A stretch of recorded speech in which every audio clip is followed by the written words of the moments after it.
The following presentation is a parody illustrating the indiscriminate murking of numerous YouTube channels. The creators of this video do not subscribe to any ideology on any political spectrum. Viewer discretion is advised, Chris.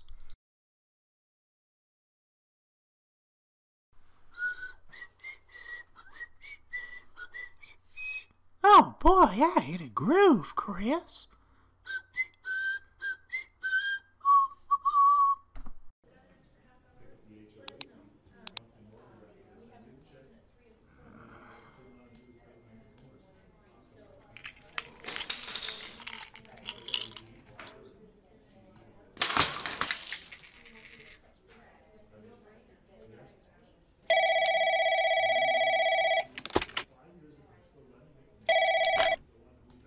Welcome to YouTube, owned by Google. Ma'am, please calm down. Of course, ma'am. I'm sorry, come again, ma'am? A YouTube channel that might have posted inappropriate content, do I have that right? Do you have proof of this, ma'am? Oh, no worries, ma'am. The people here at YouTube don't require any direct evidence. We have special procedures in place for dealing with malicious, unwarranted behavior.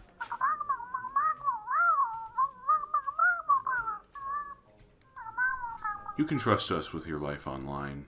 You're in good hands. Please hold.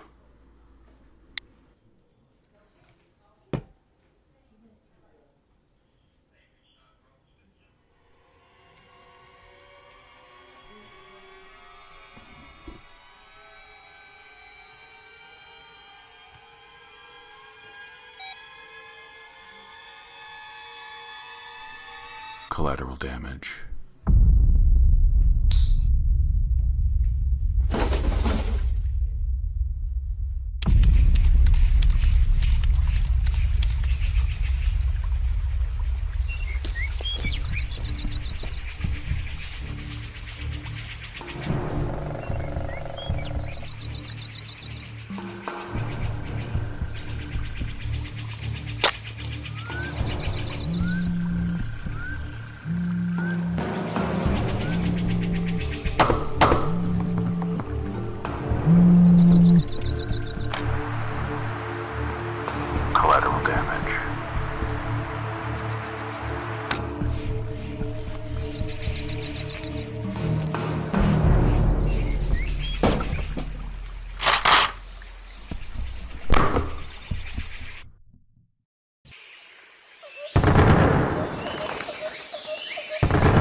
Hi everybody, this is Debbie. Welcome to the Sane Progressive.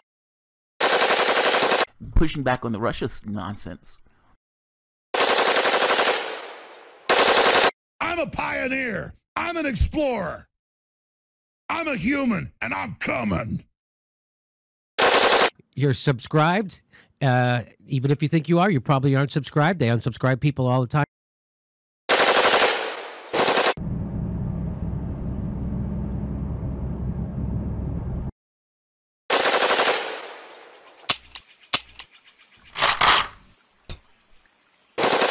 From YouTube, sorry, ThemTube, then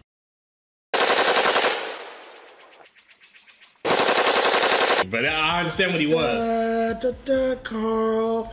What the? They're trying to get these kids to accept the numbers when they come and collect us all for camps.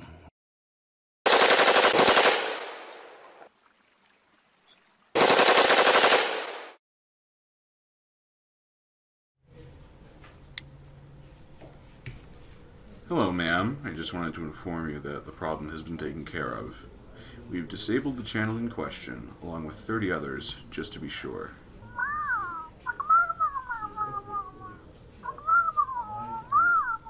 Oh, you're very welcome, ma'am.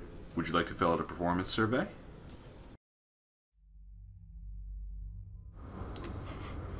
Yes, it worked.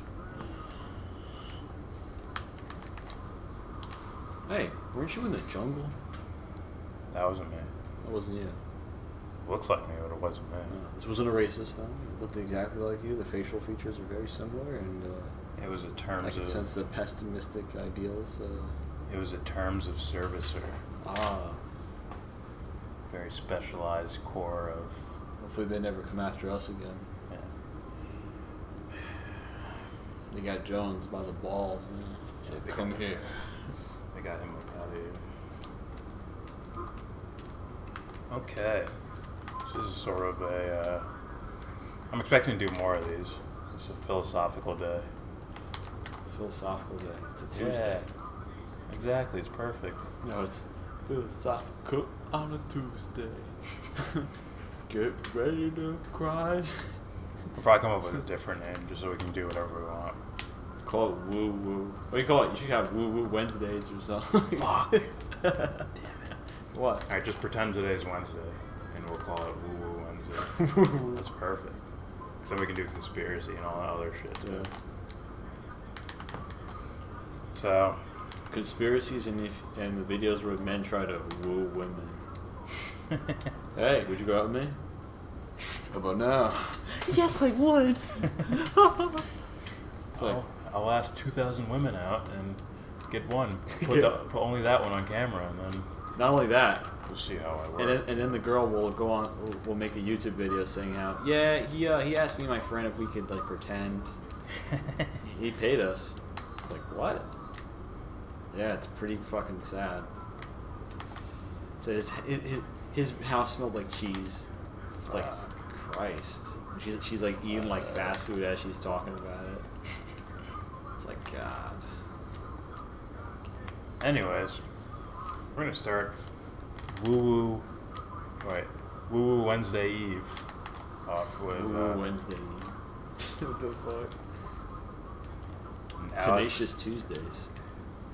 With Alex O'Connor, aka Cosmic Skeptic, and he does a little lecture. Why smart people believe silly things. And speaking of which, since I'm in the land of the free, I spend a lot of time defending certain freedoms. Typically, these tend to be what are known as negative freedoms. Freedoms from certain things. Freedom from excessive government interference where it's not necessary. Freedom from religious interference in government and in education. But if there's one positive freedom, an active freedom, that can be granted to people that I can fully throw my weight behind, it's the kind of freedom that comes along through a scientific education and intellectual literacy, which is why I am really honoured to be taking part in an event like this, which is dedicated to that noble purpose. Now, I didn't catch all of the last speaker, Jamie. However, I did notice nearing the end of the talk that there may be a little bit of crossover. I didn't quite realise that I'd be put after speaking on a very similar topic. So we may come to similar conclusions, but for slightly different reasons. I almost feel like I've shown up to an event wearing the same clothes as somebody else. If somebody has to change, I guess it's going to have to be me. I almost feel as though I'm the one who's been conned. Now, I was recently reading a book by a guy called Michael Palmer about the religious views, or the views on religion of Sigmund Freud and Carl Jung. I was quite surprised to learn something about Sigmund Freud. He wrote a letter to Carl Jung in which he expressed his fear of the numbers 61 and 62. It's really interesting, actually. He described it as uncanny. In fact, he was assigned a phone number that ended in the number 62. And when he checked into a hotel room, he was given room number 31, which is up 62, of course. He wrote that he'd become convinced that he was going to die at the age between the ages of 61 and 62. This is what he wrote. This is something that he felt. Guess when Sigmund Freud died? That's right. He died when he was 83. The point, of course, that I'm trying to make is that smart people are very capable of believing in silly things, and I'm hoping this morning to explain why. I don't know if I consider that silly. Well, obviously the fear of the number is kind of silly, but... No. It's like Sigmund Freud's parents. Like they dressed up as the number 61 and they just tortured him. It's like, ah! He might have some significant connection to the number 61 or 62. Oh shit. Yeah. Whether it's subconscious or whatever. You would think probably the most well-known psychologist would think they go there, right? Yeah. It's like, maybe you just did it for fun. Right. Maybe he knew something we didn't. I think that is. Now, this isn't something that's purely abstract for me. After all, bad ideas, as if I need to impress upon how important this is, but bad ideas don't just cause arguments over the family dinner table. They often make it such that the family dinner doesn't happen at all because the family members no longer speak to each other. They really can drive friends to enemies. I've seen it happen and I've experienced it. They can drive countries to war, but the most important thing is that they can influence every single person sat in this room. Just for clarification, when he says bad idea, it would be something different than what I mean. When he says bad idea, I think he means incorrect. And when I say bad idea, I mean something immoral. Right? A little kid can believe in Santa Claus. That can be incorrect. Santa's real. A little kid can believe in Santa Claus. He's real. You're just an infidel. And they can be incorrect. Right. But it's not a moral question. He's real. There's nothing wrong morally with believing in a bad idea, which is why I don't call them bad ideas. Just say he's real. No, if someone wants to believe it, I'm not going to stop them. I know he's real. I'm not going to go out of my way to knock them down. Well, not, me and Santa will knock you down. How about that? Fuck Santa. Oh, Santa though.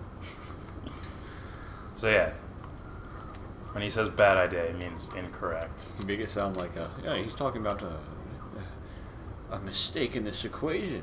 You're like, no, it's just not the right thing to do. It's like, shit. I mean morally when I say bad idea. Yeah, I know what you mean. Yeah. It's incorrect. Your grammar. See, right here. It doesn't make it in his definition, that would make it a bad idea. For me, it'd just be, you screwed up a little bit. But no one died. You're okay. This is something that I'm sure you're all aware of. There is something that I want to change about the way we look at bad ideas, and this I think is the literal name of the place is, of their convention or whatever, is called Logical. Oh my god. That's corny. No, it's telling. It's corny. It's like corny, dude. It's like someone owning a mall but only using like JCPenney. Oh, the rest of it is empty. I only use JCPenney. There's clothes over here. Look, see. Dude, you got an open facility for like an arcade and a bowling alley and all that shit. No, just JCPenney. No, just. That's all you need. You need JCPenney. There is something JCPenney. And actually, you can't get by with logic purely. Something's always going to be tagging along. Always. Which is why sometimes these guys' logic, when they think they're being rational and objective, they're actually being magical and whimsical with their ideas. Where they're so logical, they actually come off as magical thinking.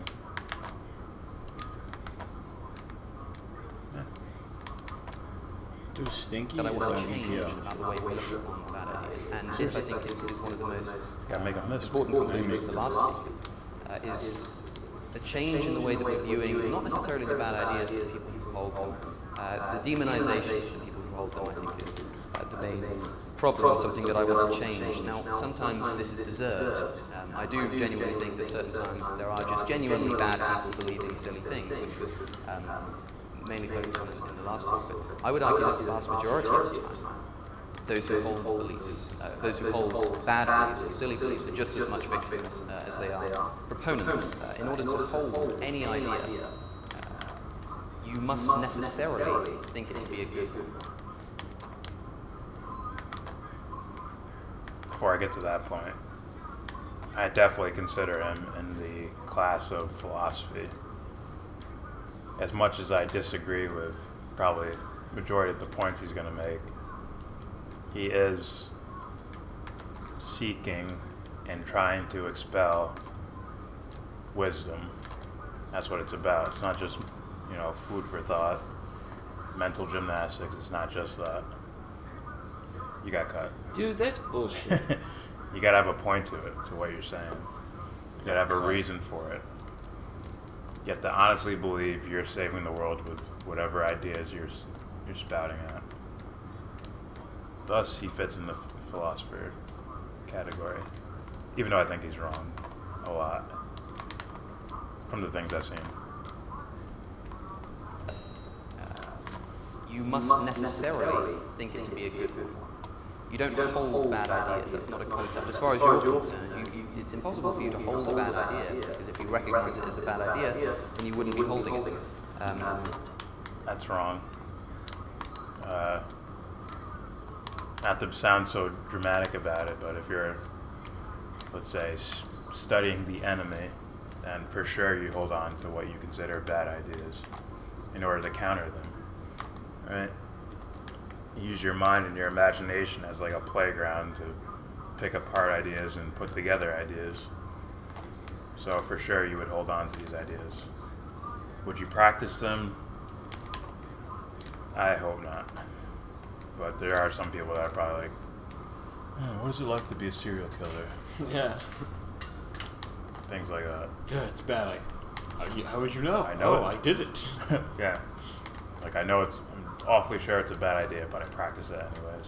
It's like that guy's like, yeah, guys. Like whenever you say something, you know he probably did it. It's like, incest is horrible.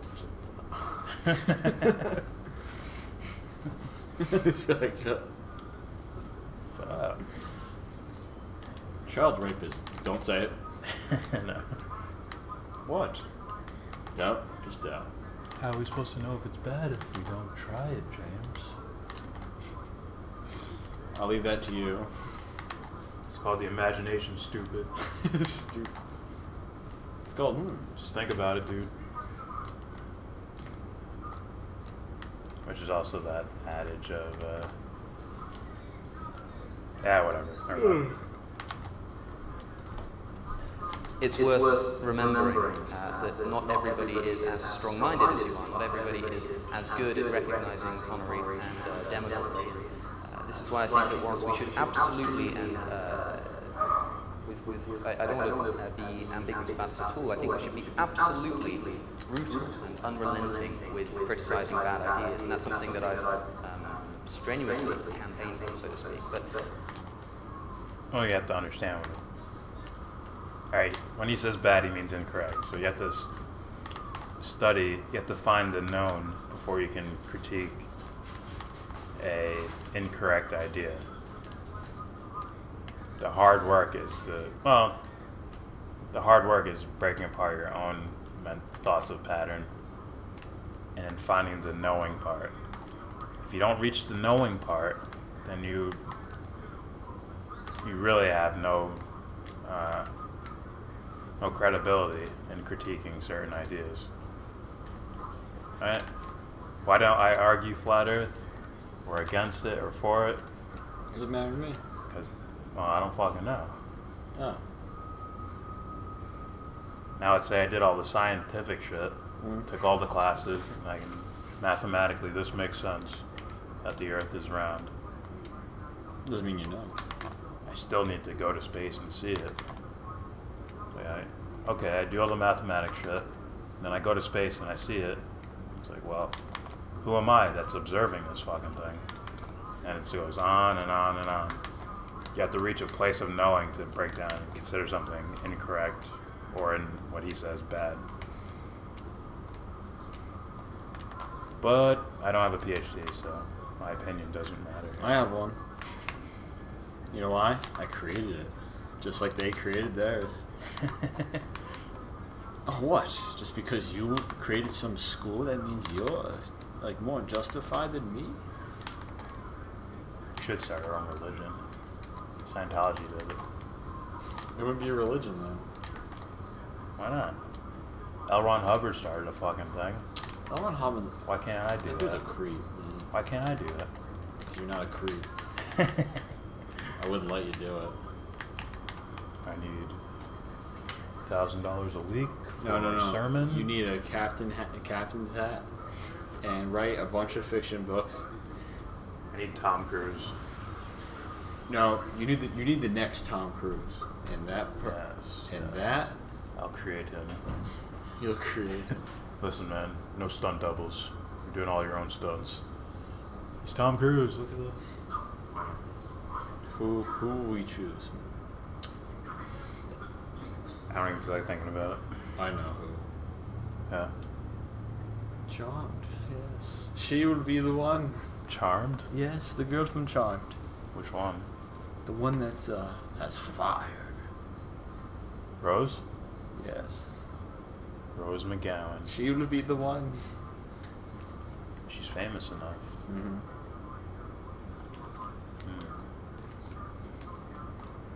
I'll get back to her. Well, you know what she says. This is a complete joke. Don't take this seriously. Just kidding, guys. Alright. Alongside that, and it's a careful distinction, I think we need to be, charitable is the word that I would use. We need to be a little more charitable towards the people who actually hold the beliefs. Doing what I do on YouTube, I didn't actually hear much of the introduction. So I don't know how much was said about me. I'm a YouTuber, and doing what I do, I'm able to travel around and meet many people who have overcome some very interesting bad ideas, some unimaginably gripping bad ideas and ideologies. And some of these people, I'm lucky enough to call my friends, and you ask them what their motivation is for now, the activism that they do, and the work that they do, and they often say that it's as if they're trying to balance the books, because they've believed silly things for so long and inadvertently caused so much harm that they now want to criticize their former devotions to sort of balance things out. And The other side of the coin. Right? I was so far in this direction, I ran to the exact opposite side. And we call that balancing. I'm like, balance out good ideas and bad ideas. Balance that out. Doesn't matter. Wherever that takes you, follow that shit. Yeah. Make peace with themselves. But the most notable thing about these people, and these are ex-religious fundamentalists, these are ex-flat earthers, ex-9/11 deniers. I know them all. The notable thing about all of them is that they're invariably... I think he's on that side. Of the official story is basically how it went. What? I think he's on that side. What? I think this I think can sometimes happen when you have fundamentalists or ex-fundamentalists. I think that anything that's against the mainstream norm must be some form of like, you're being tricked, you're being brainwashed, you're being this. Listen, I was in religion for years. They brainwashed me, they raised me in this shit. So thus they think anything that isn't, well, John blah blah blah from the University of blah blah blah is a scientist that said blah blah blah blah blah. John blah blah. It's like it's Cambodian. It's like, well, but James Corbett over here doesn't have a PhD. In fact, he was just an English teacher in Japan. He debunked all this shit over here. Like, no. There's a scientific consensus that this is the answer. Scientific consensus. It's like, wait a minute. Like, where's the you at? That's the they answer. Good night, Stinky. Left hook. His left hook wasn't meant to be used for that. It's meant to be used as a step back check. Means I don't like him. Scoozy.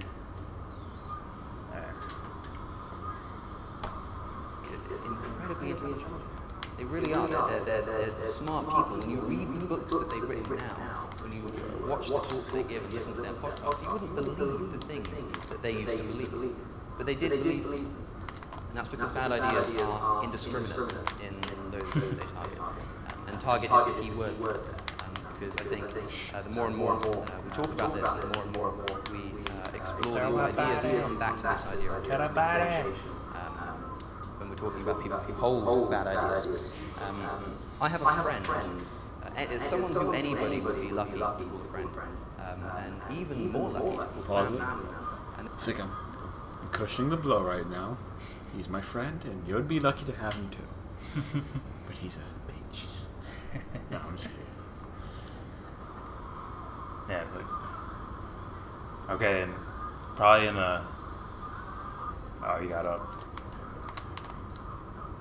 Probably in the mainstream sense, like what this guy's saying, people are probably like, oh yeah, he's so right, he's correct, look how nice he is and all that.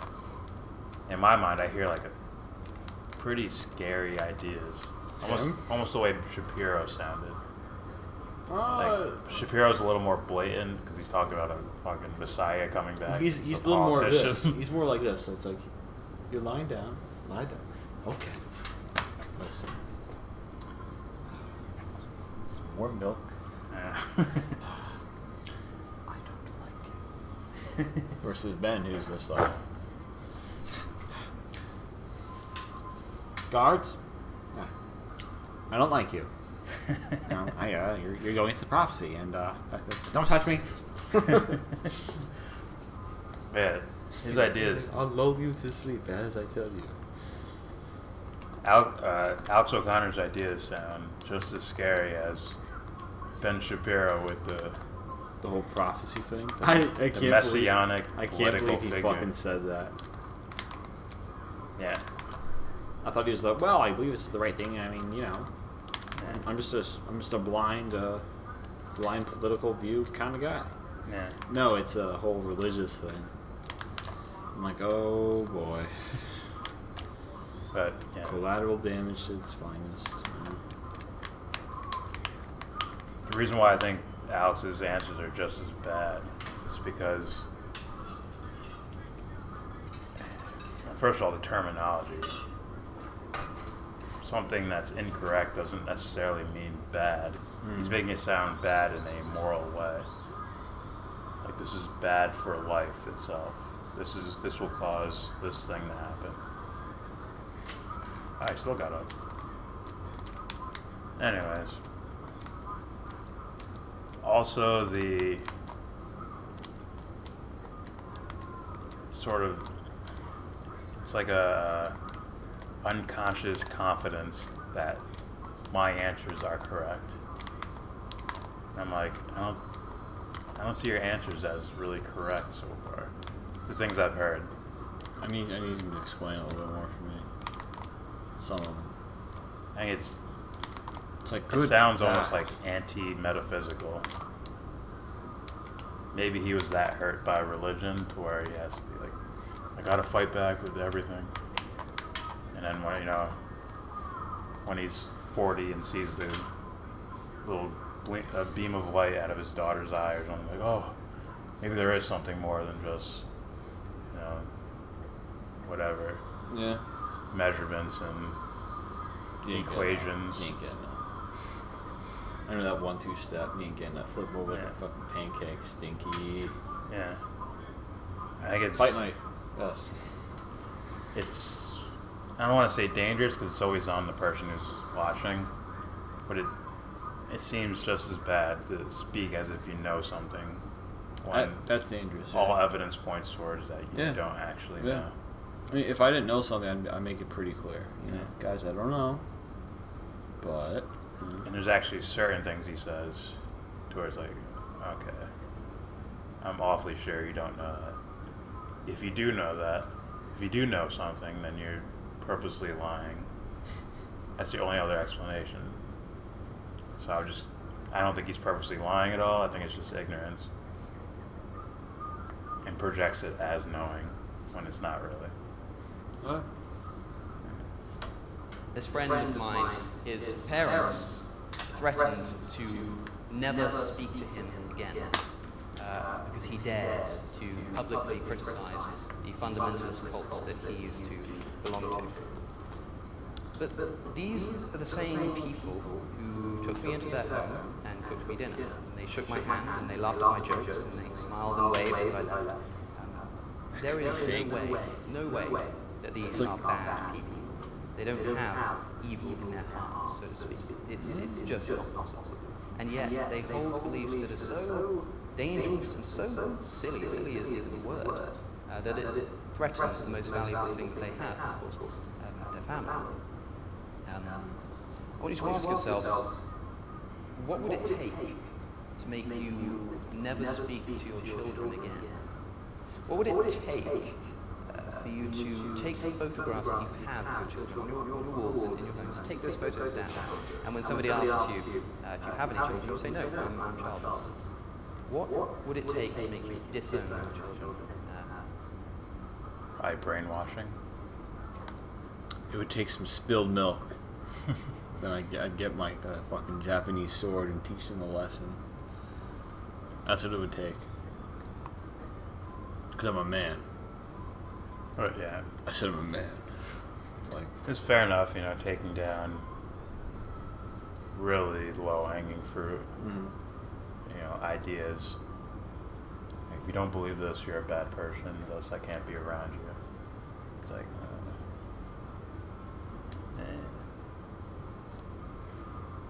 But there are more sophisticated versions of the ideas that those people probably believe in. Such as, I believe he's talking about Christianity.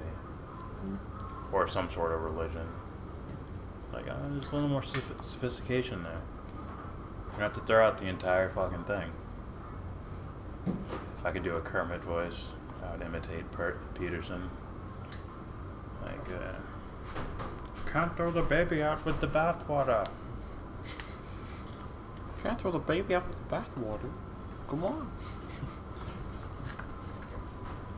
Hey, you got it from here. Yeah, 4 left.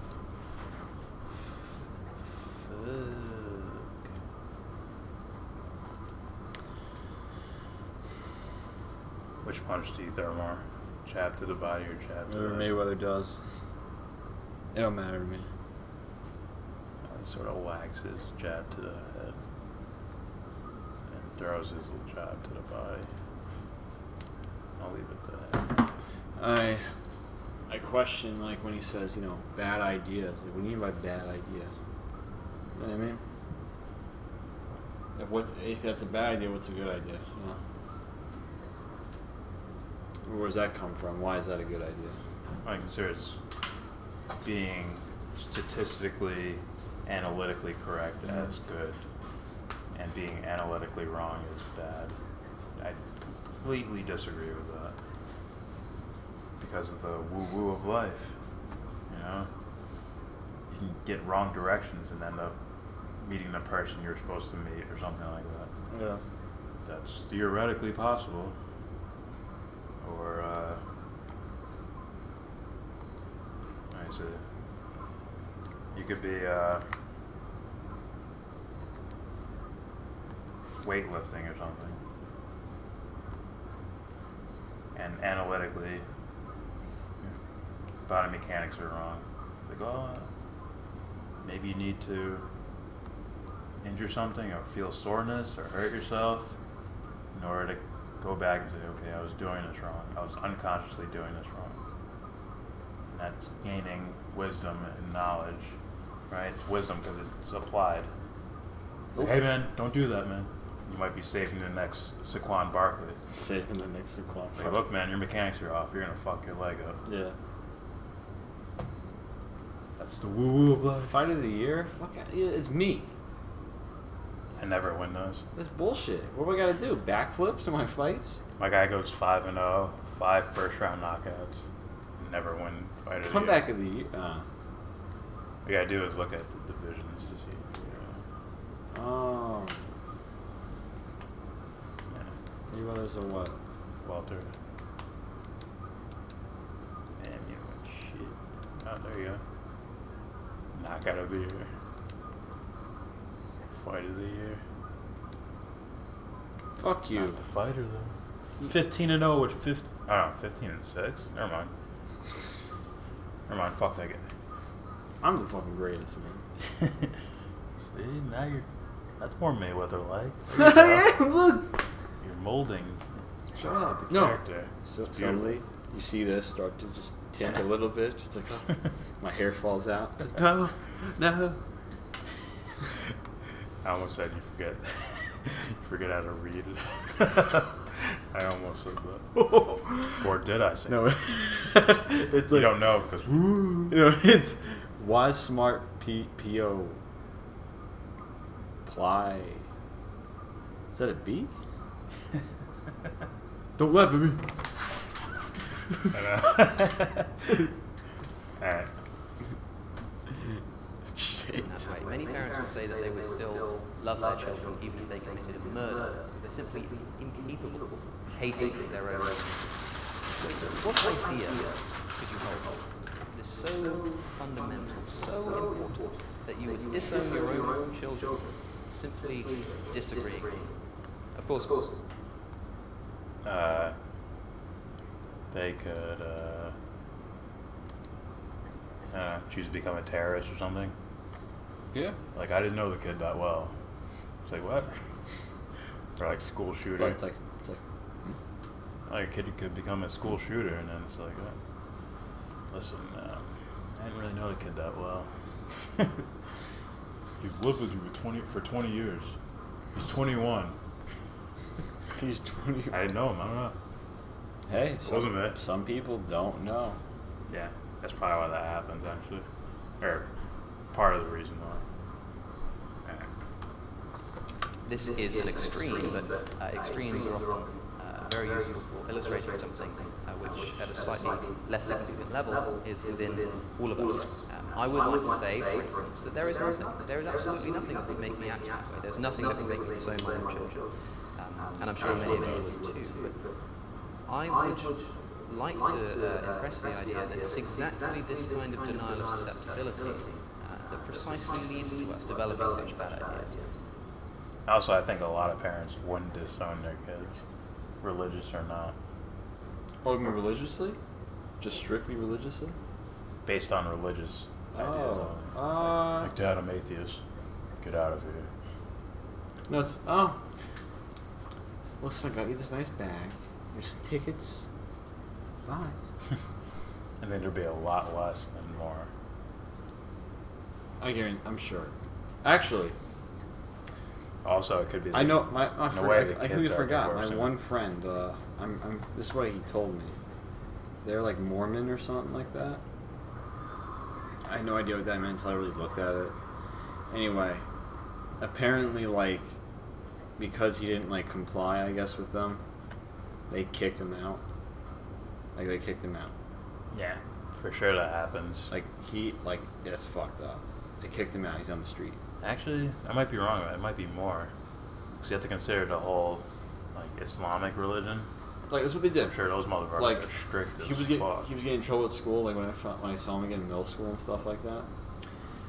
Like, they found weed on him and stuff like that, all that. So they started homeschooling him. Like, that's not the answer. And whenever his friends would come around, they say, "Oh no, he's not. He's not here, but he is." So you're isolating this kid. Well, what you gotta do is light a joint up with him. Be like, listen, man. You don't want to overdo and fuck up, you know. Want to smoke? Come smoke with me. I'll show you how to do it. I'll show you. Alright, so they don't run off and just... Yeah. Ecstasy? So, he comes back to the high school, right? I'm like, first time I've seen him in years. I'm like, is that you, man? He's like, yeah. I'm like, well, you look different. It's like, you know. So I'm hanging out with him and stuff. He's a junior now. So, eventually, he had enough of that when me and my friends left. It would just be him, I guess. So he dropped out, got kicked out. I don't know where the fuck he is now. He's in some band. I'm like, good for you, dude. Guitar player. But it's like, fuck, you could have done that without people being dumbasses, you know? Yeah. How do you do that? Oh, they miss him? I'm like, I bet you missed that decision you made, right? So it does happen, I'm sure. But I think it's more of like just ignorance rather than it's the religion. I think in the Western countries that's not so prevalent. You mean the West? Western countries. Yes. That's for you. Calm down, man. Do you know who you are? You can't throw those up. Man, you should know your colors. Don't fucking wear that here. It's because, as I've realised from speaking to these friends of mine, the only way that we can protect ourselves from bad ideas, and this is the most important takeaway I think from the previous talk, is the only way that we can do that is to recognise that we're all capable of doing it. Everybody, even the smartest people in the stream, the speakers that you're listening to this weekend are perfectly capable of falling silly beliefs. But I want to explain to you why it is that I... They're necessary, Alex. So, you know, people do get trapped, but you need to consider incorrect ideas or bad ideas. Right. They're worthwhile, man. They're tools sharpening the blade. It's like, why do we fall? So we can learn to pick ourselves back up. Like, no. See, it's statistically impossible right here. I'm not saying that to him, I'm just joking. I just want to bench 400 pounds right out of the womb. Yeah. I'm born and I just bench 400 pounds. There's no journey there, no. No journey. I don't want to experience a journey, I just want the answers right now. That's not fun. Yes, in the simplest terms, but it's also not how shit works anyways. Otherwise, in my woo-woo way, I would say you wouldn't even be here then. Guess what? Even if they did, even if they could, it's like there'd still be some struggle. It's like, well, you can just do these things, you know? Like, fuck you. It's like, why do you feel that way? Why? What did I do? Yeah. Be the athletic Jesus, you know? I think that this denial of susceptibility is one of the primary causes of this kind of behaviour. If you think about it broadly, how can somebody possibly recognise that they're falling for a bad idea if they don't think that they're capable of doing so? In order to protect ourselves from doing this, we need to be able to recognise that we're capable of holding bad ideas. And we need to be able to recognise them when we see them, by convincing ourselves that we would never be so silly as to do any of the kind of things, like the things that I've been speaking about. There's no way that we can act in this manner. By doing that, we're lowering our guard and making ourselves even more susceptible. It can be very easy to forget, especially when surrounded by such company, that there are people who do believe that the Earth is 6,000 years old. There are people who do believe that 9/11 was an inside job, the Earth is flat. Stop this. Okay. Okay. The only thing he heard. I heard about it. 9/11 inside job. First of all, now I'm putting down the controller. Okay. No, not. I didn't do it with my hand. You know. Listen. I don't like this dude. Okay. Just want to make that clear. Right. Currently, right now, I don't know him personally. Right now, I'm like, what's up with you, man? Who told you that? I think it was his ego that told him this. I'm not saying they blew it up. I don't know. I'm saying I look at the events before and after. That's all. Just saying. Just want to be that clear, you know. And you can play the video now. Yeah. I mean, there should be a psychological term for this. It's like someone who's afraid to be wrong. That's what I think is going like. I think even if you pose them like, listen, dude, the Earth is fucking flat, man. Like, where's your proof? I got proof. Where's your proof? Well, yeah, but let's say inside he'd be like, let's say I believe I'm right about I believe I'm right about something. It's like, well, I believe I'm right. You know, if I'm wrong, then that means I'll know or I'll find out eventually. But if I think if I think whatever I'm believing is right, then I'm gonna argue it. Yeah.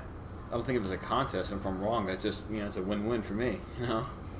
I don't think he looks at it as a contest but either. No, it's not, I think it's not a contest, like a win. Like, hey man, I learned this. You know. Cool. I think this is all conjecture. I think it's not really based in facts or anything. It's just like just an opinion. Oh.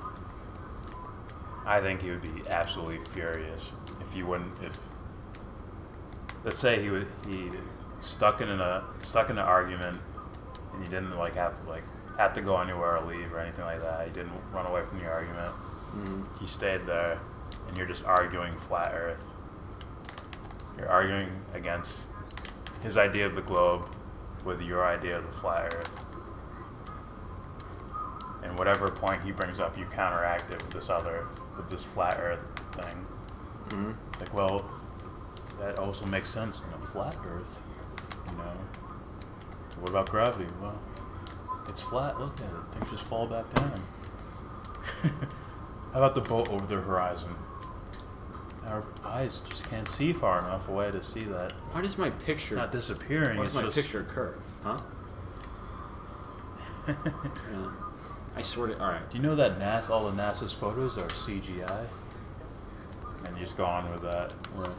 To where he can't prove you're wrong. Yeah. I think he'd fucking blow a gasket. Really? He'd be like, fuck! Inside somewhere. Outside, he'd be like, oh, well, blah, blah, blah. But if he had no choice, like he couldn't leave, he had to stay there and argue, I think he'd implode at some point. He'd implode. Because, no offense. It's like, you get the nice Vince McMahon. Oh, no, hello, Mr. Austin. Then you get the hell with you. But it's like shit.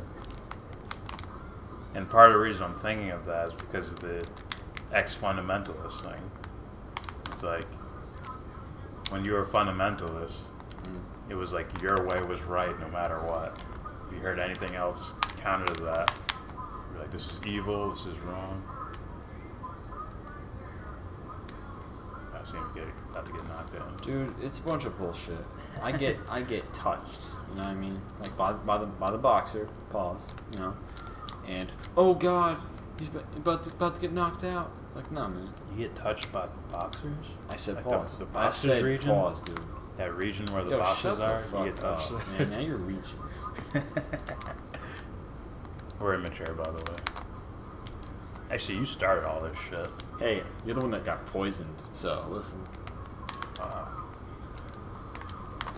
Don't get angry at me because you got corrupted. Alright, but it's like, either way... It's like high school over again? Okay. Either way, when you see someone going from one side of the coin to the other, you'll see their arguments, not the content of it, but the manner in which it's done, as in this is the way, there is no other way type of thing start happening. And nothing's more clear than fundamentalists, ex-fundamentalists turning into atheists. It's like, this is the only way, there's no other way. It's like maybe it's a mode of thinking that you're stuck in.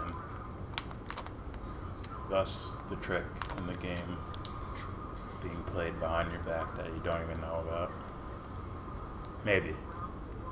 Okay to put pineapple on pizza. It's surrounded by company like this.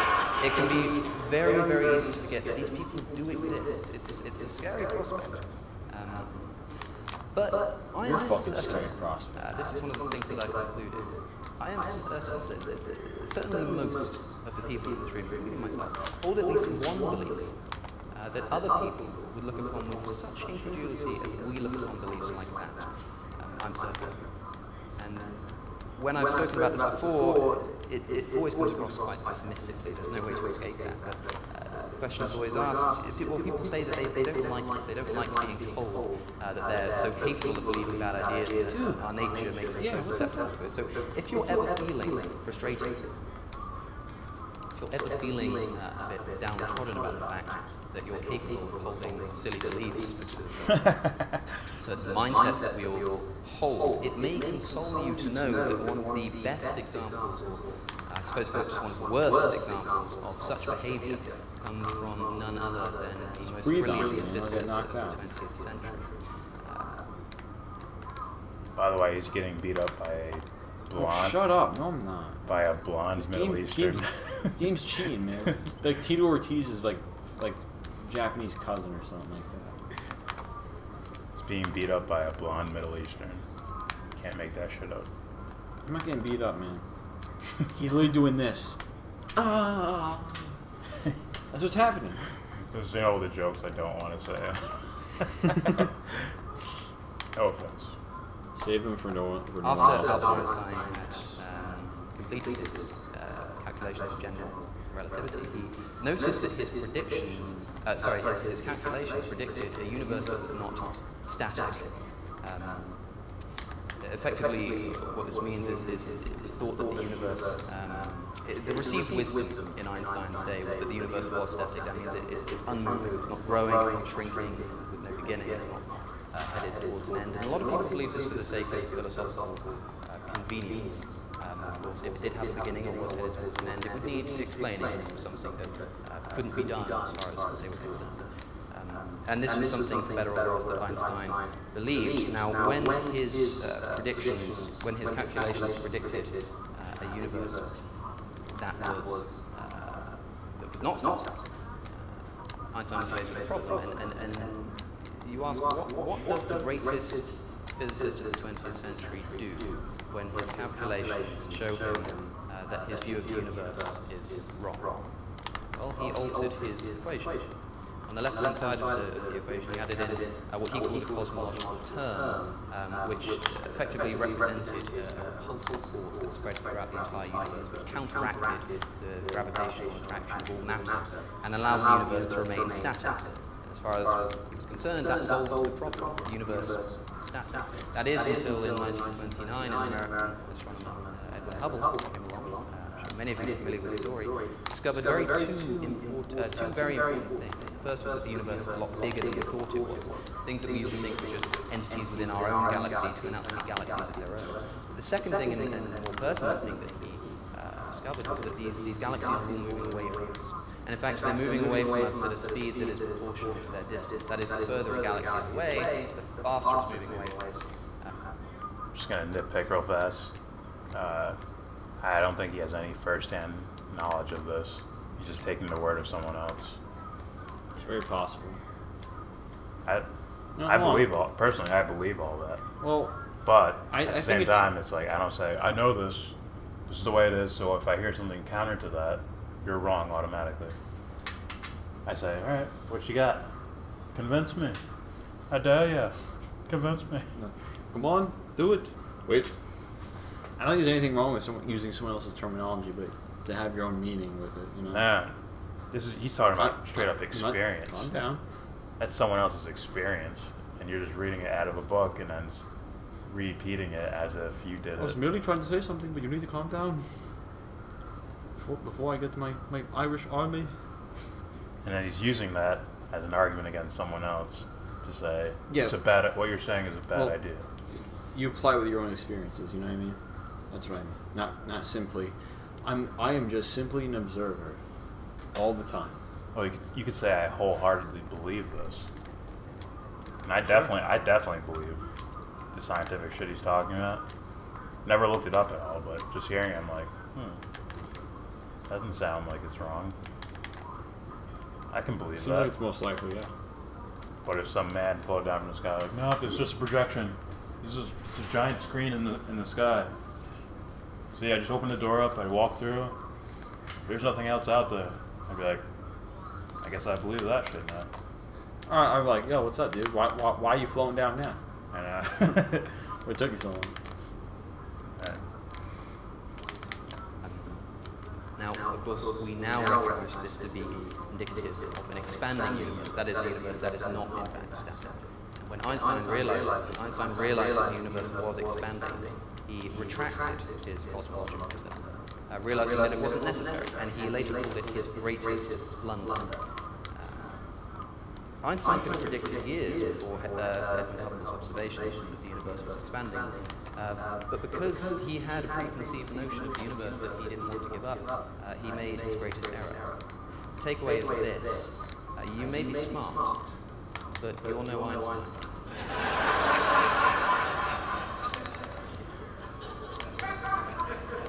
If Albert Einstein is capable of holding a fallacious belief because of preconceived notions that he was unwilling to give up, then believe me, so can you and I. Now, what you were just talking about is a preconceived notion, right? What do you say? We were talking about Einstein being wrong about a static universe, that it's actually expanding and all that shit. So we understand that now.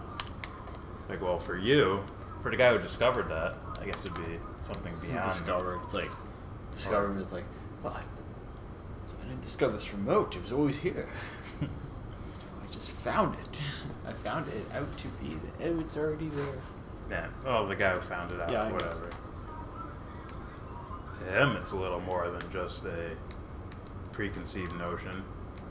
But for you, personally, that would be a preconceived notion. As in, you read it out of a book or whatever. Unless you study this shit. And by study, I mean, you went through all the past step-by-step ways to where they got to this conclusion, broke them all down, and reconfigured them. Or not reconfigured, but put them back together and said, oh, this is correct, this is correct, this is correct, this is correct. And here we are now. Thus, I would like to define believing and knowing as two different things. They are.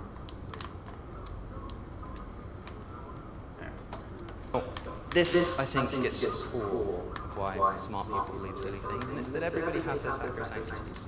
Everybody has those beliefs that are just so good that they're set in their ways. But I'll remind you about this very simple idea that I brought up earlier. In order to hold any idea, you must necessarily think it's a good one. And we too easily subconsciously presume that those ideas that we hold most fervently, we've held for the longest, contain more truth, and this is where the harm is done. Once again, this is a nitpick, but when he says hold on to, like, I hold on to all ideas, and then I like to disseminate them. Good idea, bad idea. But to act on them, I think that's what he means. To act on the bad ideas. Say, listen, man, the Earth is fucking flat. Like, to act on it. To me, the bad idea there would be not that you don't actually know that. Yeah. That would be the bad idea of it. But that's a moral thing. He's talking more about incorrect. Actually, they might line up, like, truth and goodness, as I say. They're parts of the same thing, I would say. Wholeness. Woo-woo. Make-believe. Make-believe-sphere. And the conclusion that I've drawn from this, That's right, Billy. Peter Pan is that we shouldn't criticize bad ideas any more than we criticize good ones. I'll say that again. We shouldn't criticize bad ideas any more than we criticize good ones. If you don't know. If you're still in the belief state, then yes, do that. Criticize all ideas. Critique them, break them apart, examine them, then come out with a conclusion or whatever. Well, once you know, then you have your conclusion. Actually, the knowing part will seem less like, I did all these pieces and this is what I came out with. It'll seem more like, oh, this was already the answer. Right? My ego just needed to break things apart to see different things in order for it to see the right answer. But yeah, spend time breaking ideas apart. Obviously, you won't know they're good or bad until you know in the first place. It's funny how like that, like one little like idea that's broken down, and we come to this to the point where it's like, oh, we know this isn't true. You know? Yeah. Then we find out we know. Yeah. How are you gonna? And then that leads to other things. It's like a domino effect. How are you gonna determine if an idea is good or bad until you are in the state of knowing? That's why you start out with something simple, like I believe versus I know. Those are pretty simple things. Like, what's 10 times 10? 100. What's 128 times 23? I don't know. It's a simple, almost binary sounding thing. Just ones and zeros. Yes and no. Or even like when it's applied to someone else other than yourself, you know. It's like, what is Bill? What is his favorite color? It's purple. Like, you sure? I'm positive. Are you HIV positive? No, just kidding. Like, how do you know that? Well, I know because I've known Bill all his life. Purple room, purple clothes, purple girlfriend. Like, are you sure Bill knows him? Yeah. Bill knows Bill? Yeah. It's like, could have been gay the whole time. You didn't even know. Secretly hiding it, even from himself. No, dude, he's a Cameron fan, you know, of course. It's like, what if I told you secretly he loves pink? Like, that's his favorite color. Yeah. Even I don't know. You know what I mean? Only he knows. But, So, it's like, you don't know that's his favorite color, even if he told you. yeah. Could be lying. It's like, I think he could know. They'll never know that it's really pink. So yeah, if you don't know something, that's when all ideas are on the table to be broken apart equally. Because you don't know what a good idea versus a bad idea is. Because you don't know. You don't have the context. But if you do know, you don't need to do that. Alright? Say, hey Jordan, go kill that guy. No. So, there you go. No. It's like, nah. Alright. Let me explain what I mean by that. This is kind of a practical point. Like I say, if you're criticizing a bad idea, then you necessarily recognize it, then you would recognize it as a bad idea. If you recognize it as a bad idea, then you don't hold that idea.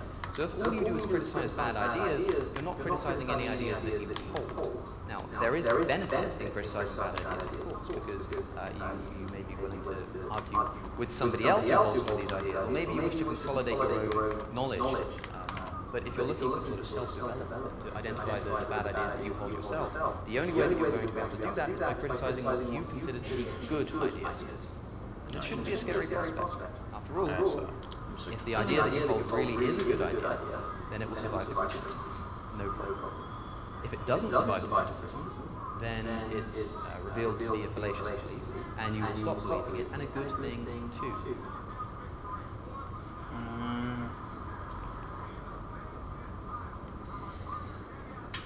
Once again, this is why I use knowns and unknowns as the way to go. As far as what? Well, he's saying if it truly is a good idea, it'll stand up to a critique. I'm pretty sure there's some bad ideas that can hold up quite a bit with a shitload of critique to it. Well, what kind of critique, you know? So it's like on these Fox News channels.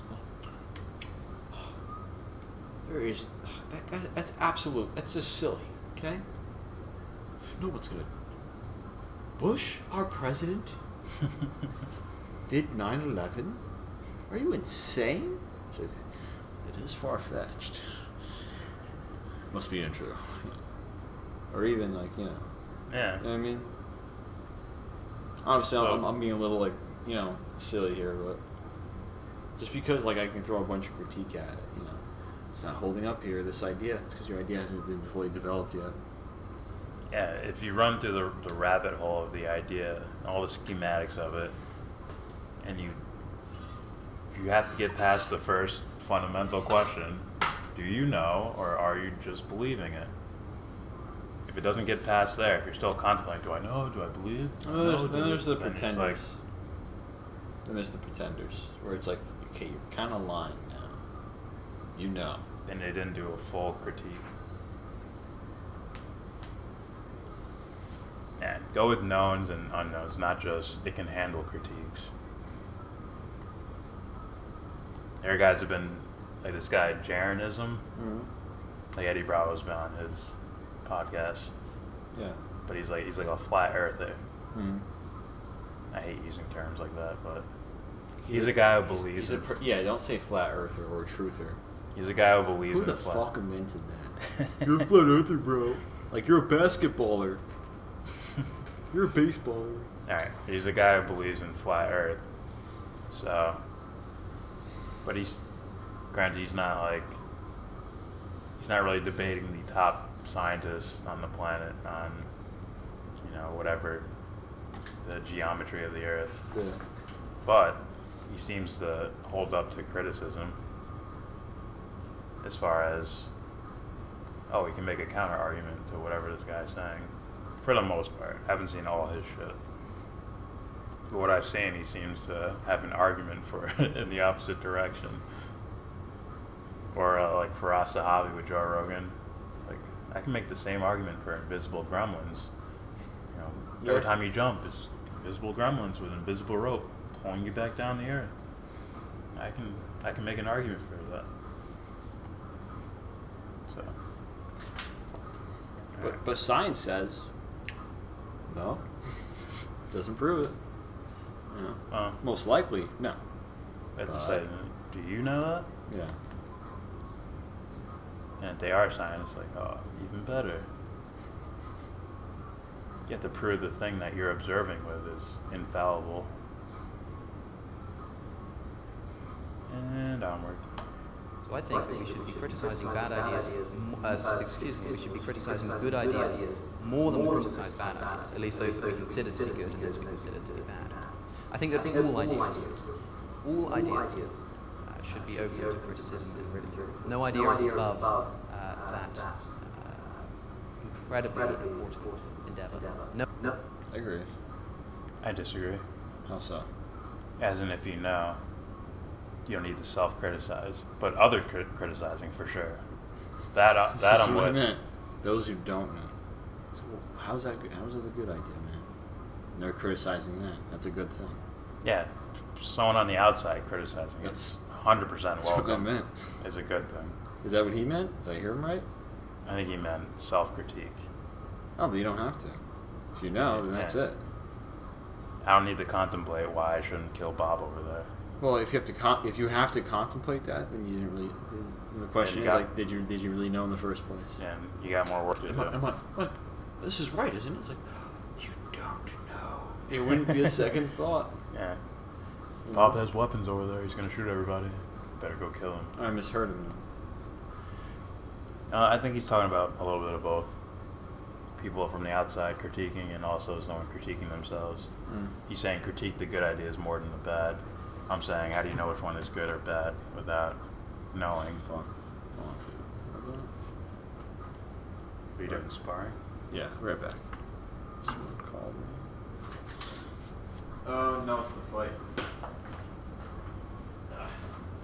Yeah. No idea is above the ability to criticize. Now, call me an absolutist if you will. After all, you would be challenging something that I consider to be a good idea, and if I haven't made that obvious enough already, that's fine. I don't mind that. But everybody has these sacrosanctities. Perhaps this is one of mine that I need challenged. But these ideas are often treated as sacrosanctities because we're just so emotionally invested in them. We really are. If we're emotionally invested in an idea, especially if we've held it for a very long time, it becomes a sacrosanctity. And there is, of course, a very simple reason why we allow our emotions to overcome our reason in this way, and it's because we're emotional animals. We didn't evolve for quantum physics and philosophical and political debate. We evolved for a very simple purpose, and of course I don't mean purpose in the prescriptive sense. We evolved to survive, effectively, and emotions are something that help with that feat. All kinds of emotions like fear and hunger. Why do we survive? What's the point of surviving? Also, you don't really know that's our purpose, but you're stating it as fact. And by your own principle, by your own principle of criticizing good ideas as much or even more than bad ideas, you should take that advice with that one. That sounds like I don't know, but I believe it so much it feels like I know. So I say it as if it's a known. Hunger and anxiety. You can see quite easily how these things can aid human survival and human evolution, and they can be found across the entire animal kingdom. However, conferences like... That's evidence. That's not knowing. There's a difference.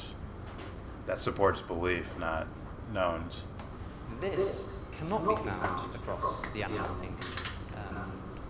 Because what we're doing is unprecedented. This is not a natural thing to be doing.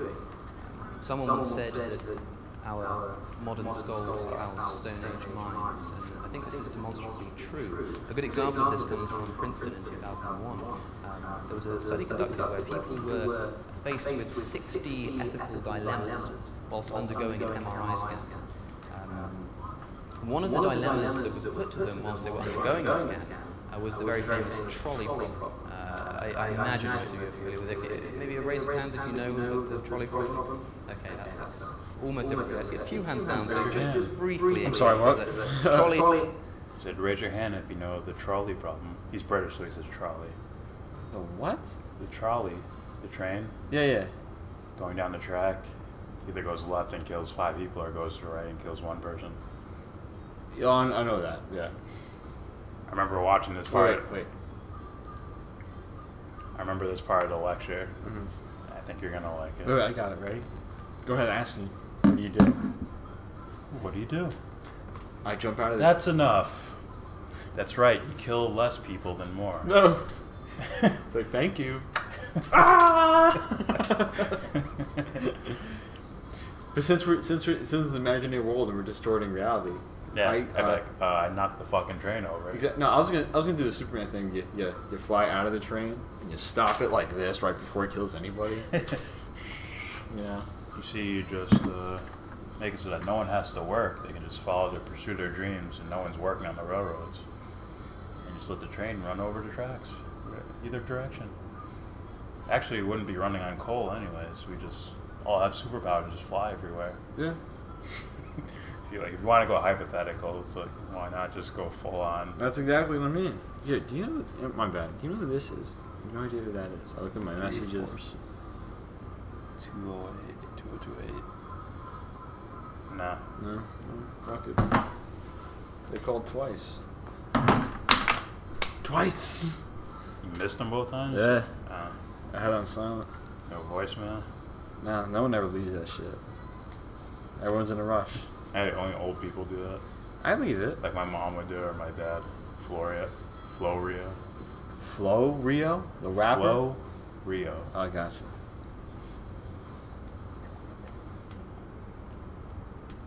They're like used to answer machines and shit.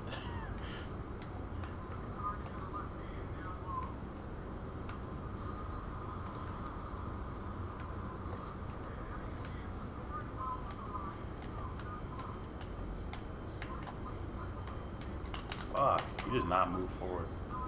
Like, yeah, I know.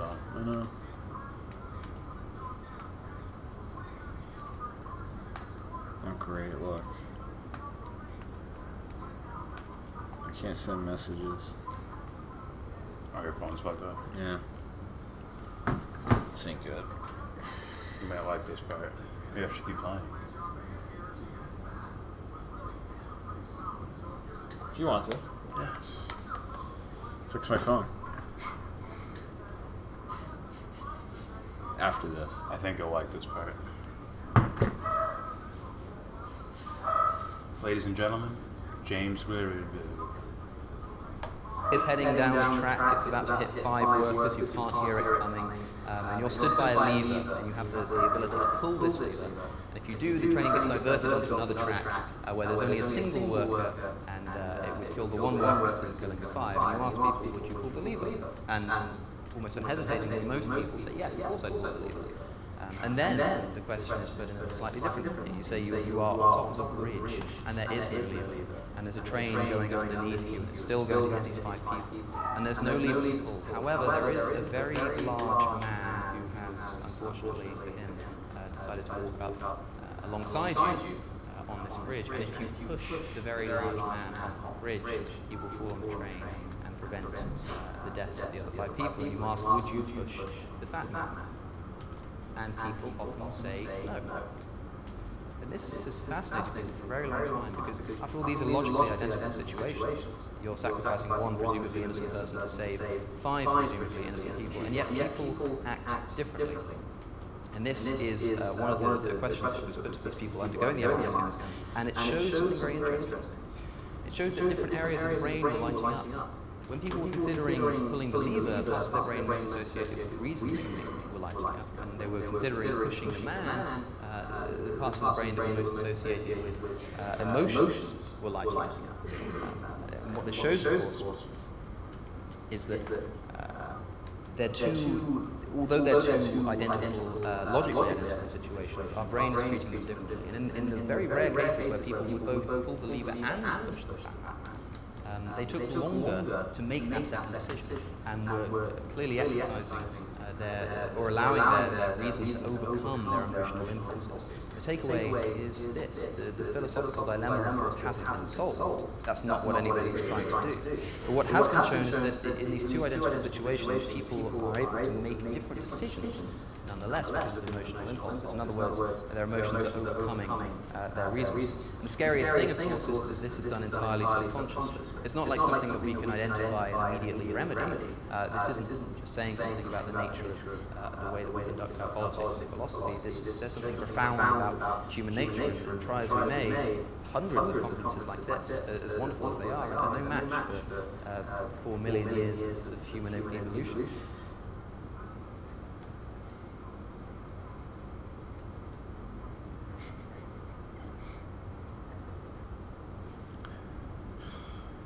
Is this so fucking hard to understand that, neither is the right thing to do, and we're distorting reality?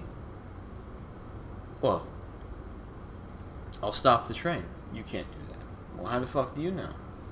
You're giving me rules and regulations here. Yeah. The fuck is this? I'm creating this impossible situation, you know? You can only do these 3 things. Who are you, fucking God? Like, I'm God. You know what I mean? We're creating these silly scenarios where I'm going to box you in, and you can only choose the rational answer. See? Now you're corrupt, like me. It's like, no. No. I don't like this shit. This shit irks me, like, to the fucking max. I can't. Well, you can commit murder and save people. It's the rational decision. Is it the right decision, first of all? Do you even know what good is? What's going on here? Who created this? You think this is justified? He's like, I find it very fascinating that they chose, no, they wouldn't push the fat man, but they would pull the lever to save 5 workers instead of the 1. What? He also made a giant leap saying that the people choose not to kill the fat guy. Oh yeah, that too. Because some sort of emotion thing that's developed through... The emotion part of the brain lights up. That developed through evolution and shit. I'm like, it's like people know that that's not a real scenario. See, I don't know if you're getting their real answers. Not only that, they're like, oh my god, they might run off the fucking nothing, trail. Help! Yeah, exactly. There's nothing wrong. Help these motherfuckers. Look, when the moment presents itself, then that's it. That's the moment, you know? You know. Shit's going down right now. Like your friend's about to get bullied or potentially beaten up by 5 people or more. Yeah. What are you gonna do? There's the moment. Oh, someone you know is about to get hit by a car. What are you gonna do? You gonna do something? You gonna watch? But no, we're gonna pretend to listen. It's like, no, it's completely different. And not only this, I don't like it when we measured it through this imaginary scenario. Nothing wrong with measuring, okay? But there's synthetic shit going on here. I don't like it, okay? Look, imagine there's some sort of robotic beings out there with a consciousness, right? But they're just metallic, you know, and other shit. When they get angry, the red light lights up on part of their head. When they're happy, the green light. Well, doctor, I'm unhappy. I don't know what to do. Well, we think it's the red light. We have to eliminate that. That's what's going on here. That's pretty good. It's annoying. What is this? You know why I use that? Because it's very metallic. It's very machinery. Very, very, very fucking like very masculine. Like, oh, you see, Bill, the red light turns on. Mary gets very upset and sad, maybe possibly depressed. That's the problem. We're gonna change the light bulb. Now you're happy. And that's what I think that's why people compare fundamentalist religion with materialist atheists.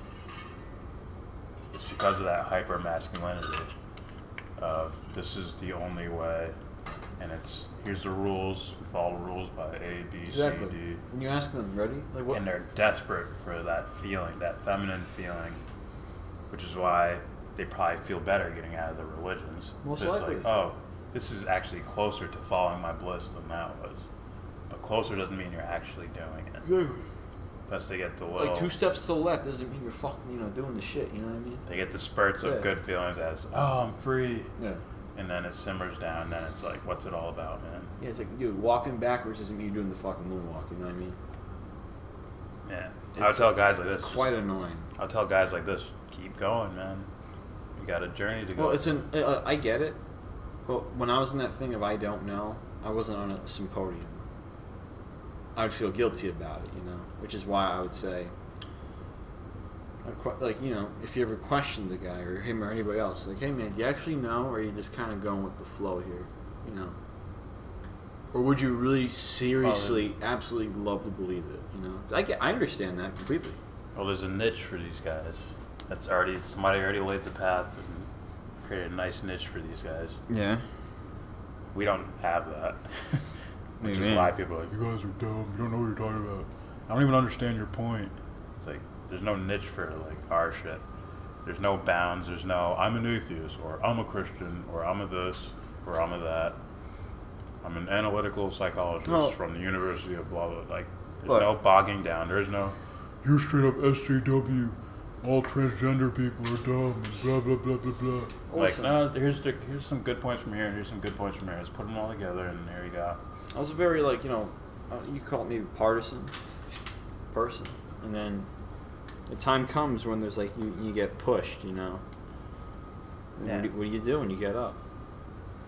Like, very few people quote that Rocky movie, but like, you know, it's like missing something. It's like, what are you gonna do? What, like, who pushed you or what pushed you? You know, did you trip? What happened? You know. Yeah. It's like, you gotta get up. Then what? What are you gonna do? Yeah. What's after that? That's why the Batman movie. Like, why do we fall? It's like, oh, you fucking nailed it, man. Yeah. Third one could have did better, but it's still. I'd say I love the third one a lot better than most movies. All I'm saying is this: no, the third one wasn't that great. Yeah, but when you compare them to everything else, it's like, is it still a good movie? I'm like, yeah, it is. There's at least there you go. I will say this: Batman vs. Bane, the first fight, or Bane 1, is the best fight sequence I've ever seen in a movie. As far as it had like the action was telling a story as it was doing it. It's in my top 5. It wasn't just. It's in my top 5. It was what. You fight like a young man. It was what. Yeah, exactly. Yeah. They're telling a story as they're doing it. I think it's what. You think the darkness will save you? It's. I'm gonna watch that shit again. Like if Neo versus Smith the first time they fought. I was about to say it's him if versus. That was gonna be. If that was a little. Yeah. Fuck. It's tough because listen, because it's not always verbal. It's everything I'm following with this, and now there's him versus Morpheus, and there's him versus Smith, first time. Then there's the last time, and there's others too. The first one, Smith and Neo. Yeah. Is up there for me with Bane and Batman. I'm gonna have to go back in my cellar, just search again. Yeah. And that's not even the worst. It's not the worst of it. His Grace, Michael Sherman, who, as well as making the point that smart people can also hold silly beliefs, he actually he put forward the idea that more than being also susceptible, smart people are often more of a problem when it comes to believing silly things because they're better at rationalizing those silly beliefs.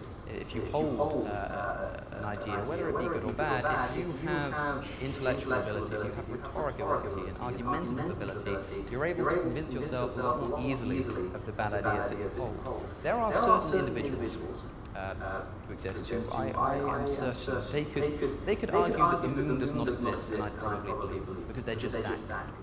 I'm sure most people have at least somebody they can think of who's just that good at talking, good at convincing people of things that they could do a similar thing. Good magician. But of course, this is the problem, and this is why it's particularly dangerous when smart people believe silly things. Imagine, for instance, an incredibly intelligent person, incredibly intellectual and rhetorically gifted individual who was wrong about something, wrong about some issue. Doesn't matter what it is. Let's imagine there's somebody who is, shall we say, less intellectually endowed, who is right. And these people are having a debate.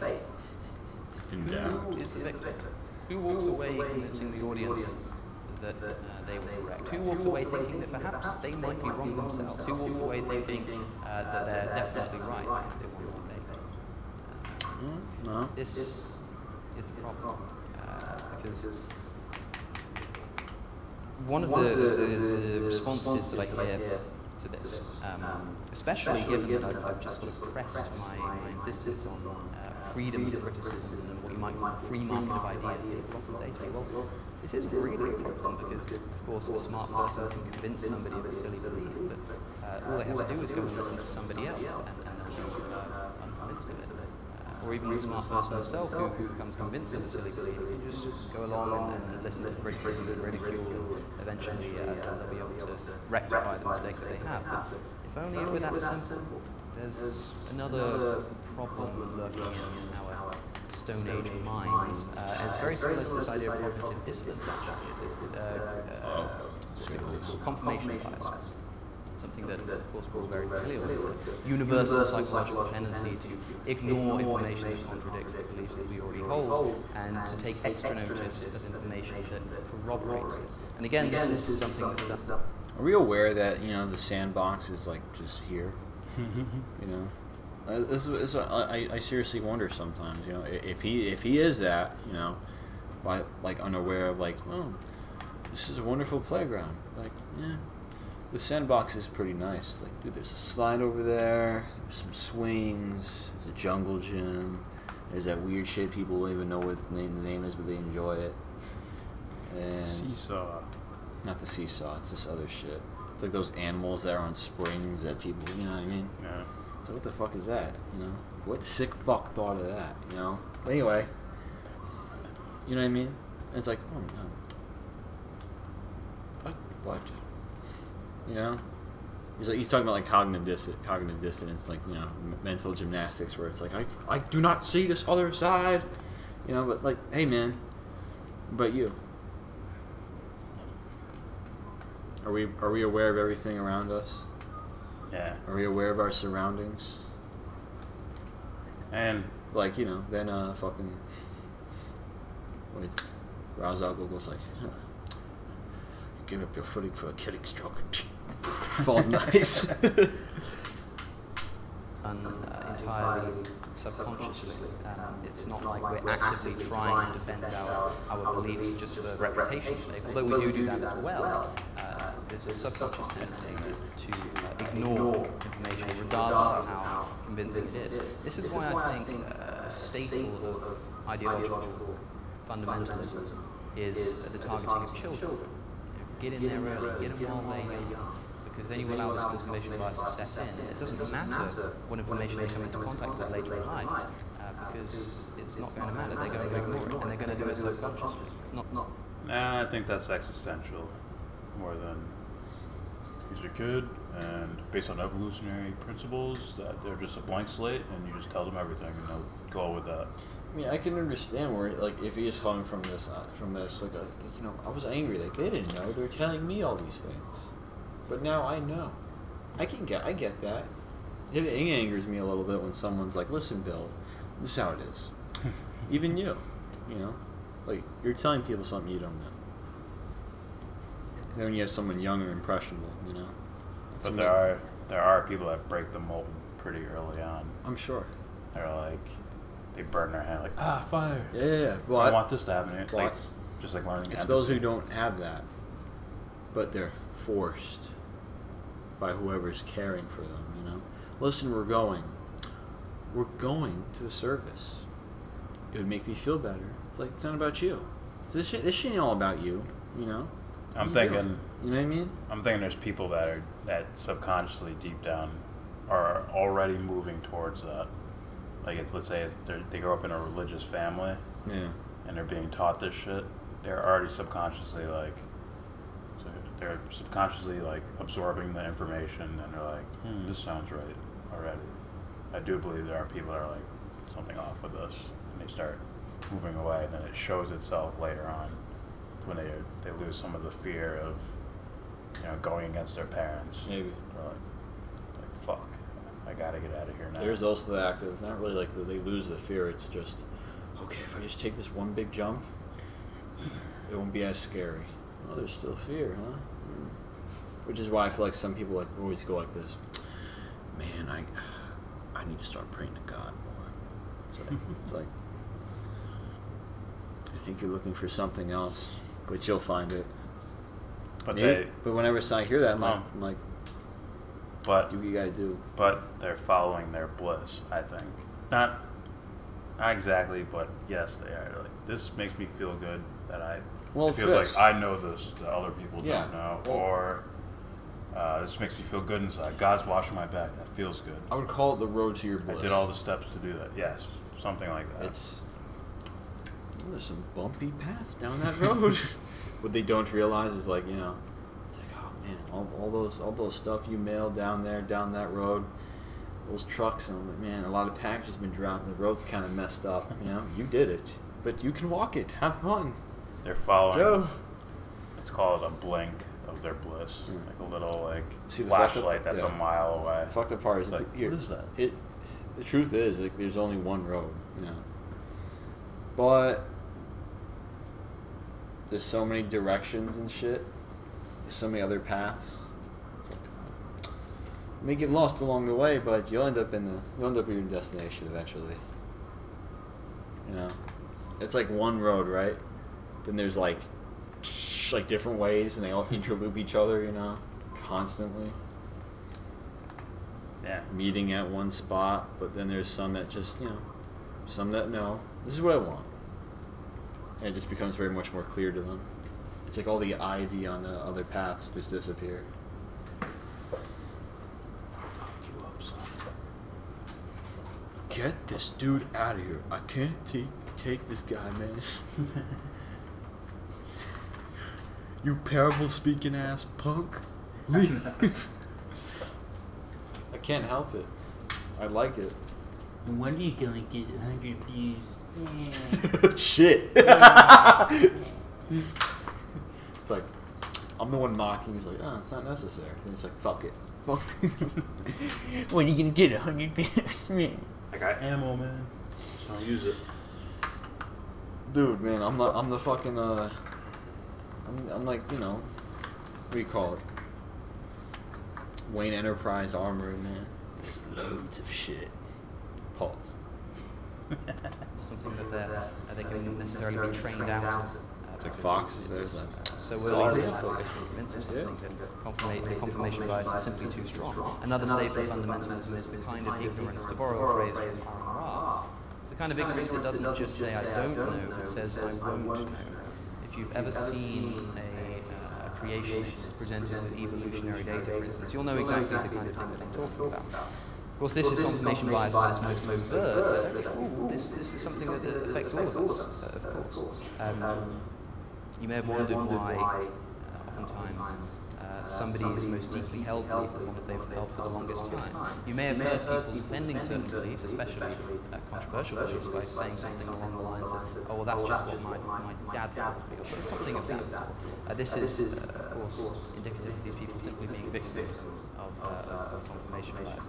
And it's as tragic as it is worrying. It really is. So I would like to summarize the admittedly rather depressing information that I've presented here.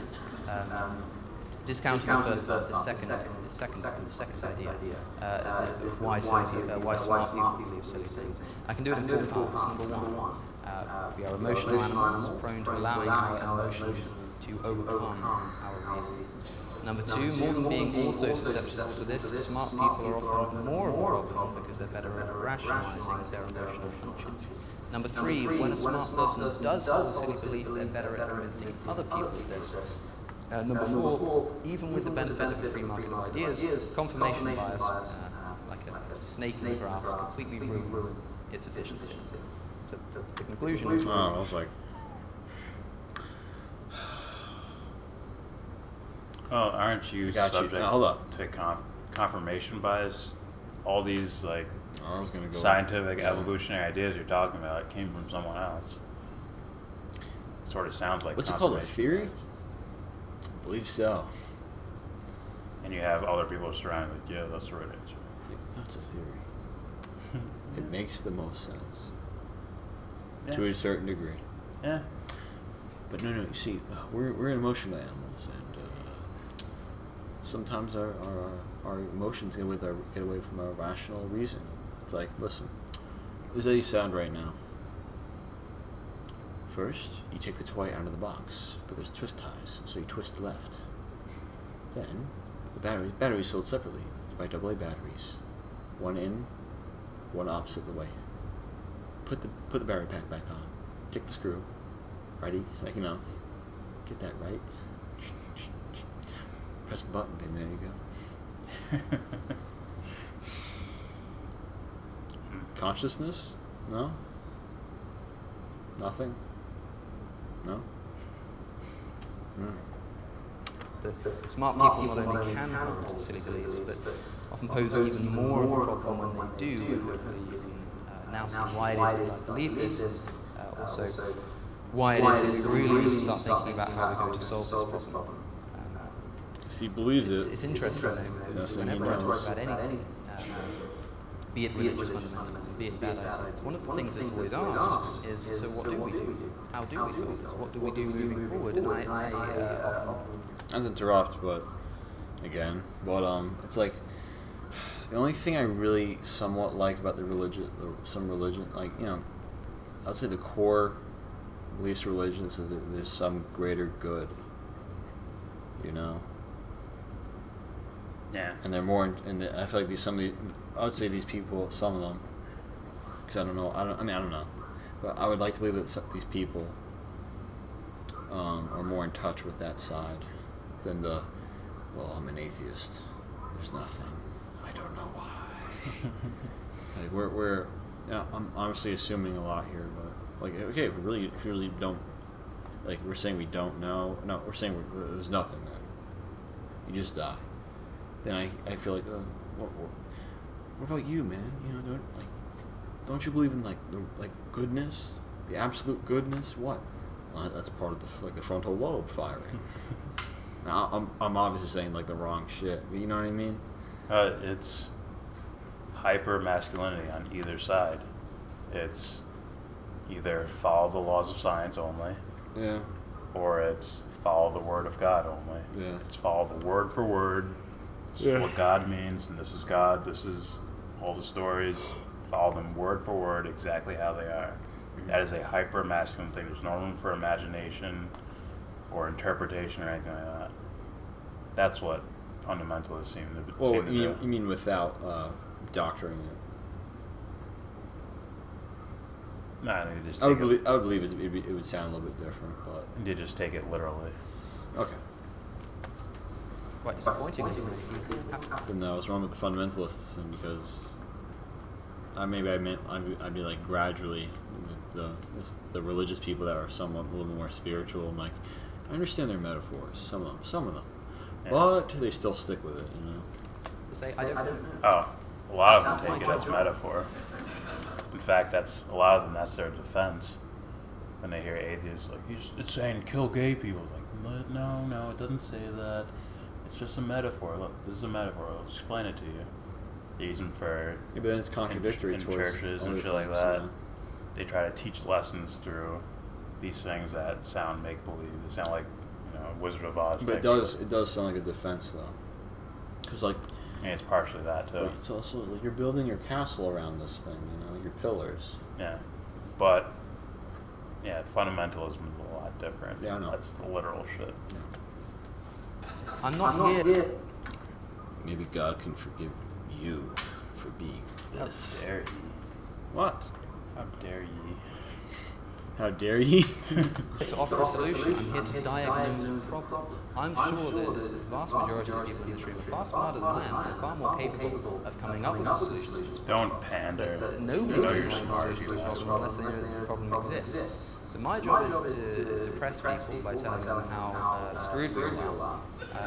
And then I'm hoping that other people can then go along and pick up where I'm leaving off and do the really hard work. And hopefully I can get some of the credit.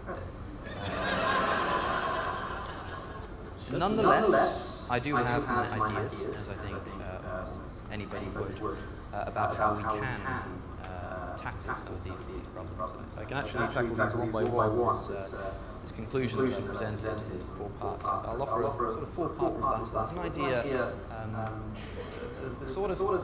it's not an end-all solution. This isn't going to solve the problem of smart people doing silly things, but this is the way that I try to behave to prevent myself from unnecessarily falling victim to bad ideas, even though I recognise that it's inevitably going to happen from time to time. But this is how I found to be the best way to prevent it as much as possible. So, number one is that yes, we may be emotional animals, but we are capable of overcoming this by spending more time thinking about our decisions and by practicing impersonal philosophy. This is another thing that was found by Princeton, was one of the key distinctions between personal ethical dilemmas and impersonal ethical dilemmas. For example, with the trolley problem, when you're putting the lever, that's an impersonal decision. When you're pushing the man, that's a personal ethical decision. And that's what causes the different parts of the brain to light up. And I hope you'll agree with me that... Oh, what do you know? Look, did I get that right? Well, that's the cause. See? He's saying it's causing parts of the brain to light up, which would be the antithesis of all the other shit. What I meant was this, like the choice happened first, and then the brain reacted to the choice. Sure. So now it's like, well, who's making the choice? Well, here's the thing. Now we're admitting that that's it, right? What I was saying. I said, I hope he's not doing this. Okay, like, oh, it's due to this, the light. It's like, no, it's a causation. You know, that's and they're all like, hey, if we can measure it, cool. But why? Yeah. That's what I'm thinking. Also, both those scenarios are personal, right? We're not robots. No. We have imagination, so you can understand that me using too much energy over here can affect climate change or something somewhere else in the world. Yeah. That makes it personal. When you can see the moral decision right in front of you, whether it's if I flick this button, someone dies across the world, or if I pull this trigger, I kill someone. They both can be extremely personal. Yeah. It's just how far do your morals go? Yeah. I think he's basically done anyway. In a second, yeah. Whenever we're making any kind of ethical decision, as empathetic as we should be, we should also be relying more on our reasoning faculties than our emotional faculties. And so one of the best ways I think we can do that is by practicing impersonal philosophy, removing yourself from the situation. No. Recognizing that empathy is good. Then what are you? Oh, you gave me the keyboard a little too early. Yes, I did. Shoulder was bothering me a little bit. I was like, what the fuck? Premeditated keyboarding. Oh, stop it. Look, it's just, what's it called? The veil of ignorance? Remove yourself from the situation. Now what? It's like, well, then you're nothing. What are you, some robot? Yeah. Like, not even arguing that you can't. A lot of the time, we need to err more on the side of sympathy than empathy, so that we can more objectively analyse the situation. This is very difficult to do when the ethical dilemma concerns yourself. But for a practical example, if you're considering a decision that you have to make, imagine you were advising somebody else. Imagine you had nothing to do with it, because that's one of the only ways that we'll be able to overcome our emotional hunches. Third point, although smart people are very capable of convincing other people of bad ideas, when somebody tries to do that, when somebody... Oh, excuse me, I skipped one. I went straight to number 3. Because, of course, first you come to these ideas yourself. When you do start thinking of an idea, any idea, the first thing that you should be doing is, internally criticizing it as much as you can, rather than as soon as you think of an idea, we have a tendency to start putting things together. I think this is how conspiracy theories often work. You think of an idea and you see a little bit of evidence and a little bit of other evidence, you put it all together and you start to think this is starting to make sense, and by the end of the day you've got an entire theory going on, and when somebody finally comes along and criticizes it, when you think of an objection, there's so much evidence that you've got in favor of this theory that one little criticism isn't going to solve the problem. So what we need to do is, when you first start thinking of an idea, the very first inklings that you get, you should be internally criticizing it as much as humanly possible. When somebody else tries to convince you of an idea, you should immediately be looking at rebuttals. Similarly, this is the third one. Especially if you're new to a topic, this is something that's really... Let me just add on, don't stop there. Yes, look at the rebuttal, look at the information given to you, but don't stop there until you know. And there are situations where you probably won't know. Well, I mean, it's almost strictly conspiracy theory, which is a theory. It is a theory, you know. Like, let's say back in like 1989, I'm like, I believe the Clintons to be some sort of whenever they were some, I believe, like, you know, shit around here, and they're in this part of the political spectrum. I think that sums up with them. Yeah. That's immediately like conspiracy. I don't know if they're corrupt. It's a theory. It's a theory. A conspiracy. As in, well, considering the evidence, you can see what's most likely the case. Yeah, sure. As opposed to you're one and you're the other. He's like a conspiracy theory. It's like he apparently hasn't done that with 9/11 at all. It depends on what he means by 9/11 conspiracy. He probably saw loose change. He's there like, are some preposterous. Yeah, there are no other arguments for it. That's it. Just this one like and the mainstream. Stop. It's like stop. Really affected the way that I've been introduced to ideas. If you're new to a topic, it's something that you haven't heard about before, and it's something completely new to you, rather than attending a talk, go and attend a debate. Don't listen to a single person. Listen to a conglomerate of people arguing and debating, because if you allow yourself to be introduced to a new idea by a single person, you are really putting yourself at risk of confirmation bias. Now, of course, there's nothing wrong with attending a talk, especially if it's something you're already fairly familiar with, but then you should be practicing the internal criticism. So because that's more difficult, like I said. That's not true at all. He speaks of confirmation bias like it's not a choice. It is a choice. Right? Yeah. Just because 20 people around you, only 20 people you know, talk about one thing, does not mean you're automatically going to fall into the same idea. If I hear Rogan talk about do difficult shit, I'm like, this sounds sort of macho. I don't need to do that, you know? Like when I see weightlifters, you know? Yeah. And there's some of those guys that they're exercising, and they do, like, let's say, like, they complete some sort of thing, and they slam it down, they're like, yeah. Then you see other people repeat it. It's like, oh, were you taught that? Yeah. Like, I react how I feel. If I did it, I'm proud of myself. Will I scream? Probably not. It's just not me, you know? I'll be, like happy. I'm like, yes, you know? Or maybe I'll just be quiet, you know? But, yeah. Ooh, did I have to do this stuff to do what Rogan was talking about? Do difficult stuff. Go do MMA class. It's like, how come we're belittling everything else to just, you know, it's like we just take that from there, take that from there, take that, and we can just add it onto mine. You know? Yeah. It's like, no. Why? And Rogan does seem to box in what he means by difficult. It could be, you could be some corporate CEO, and it could be difficult for you to say, listen, you guys are corrupt, I quit. That could be a difficult thing. Stepping back as just as much as running as fast as you can towards some goal. Stepping back could be just as hard. So the doctor's like, no. Just like the religious, the fundamentalists. It's not difficult. This is difficult. Removing the second rib from here. Such precision, you know? It's like, you know, a feminine thing versus a masculine thing. It's right out in front of me. You can see how difficult it is. Look at Ben Carson. God, separating conjoined twins, or the man facing his internal beliefs and fears and jumping to the abyss finally. finally he's been prolonging it, and now he's willingly, like they all will, do it. And doing that while having the external criticism. Oh, sure. Why aren't you doing this? Why aren't you doing that? That's essentially... Everyone else is doing it. Essentially, it's like, you doing this dynamic warm-up for an exercise or something, you look stupid doing it, and no one else knows what the fuck you're doing, and you look stupid, but you don't give a fuck. Okay, you know? Not, are they looking? Are they looking? Are they looking?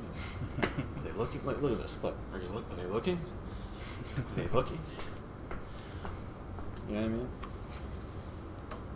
Because you're more personally invested in your own ideas, the best thing you can possibly do is try to attend a debate. And if you can't, then after you've heard someone speak, perhaps even after you've heard me speak, you should go and immediately look at contemporary rebuttals, rather than just taking what anybody has to say at face value. Yeah, like again, it's like, well, I need to hear another objective opinion. You have yourself. You have you. You know, you don't need anybody else. You know, like, oh, you should look at debates.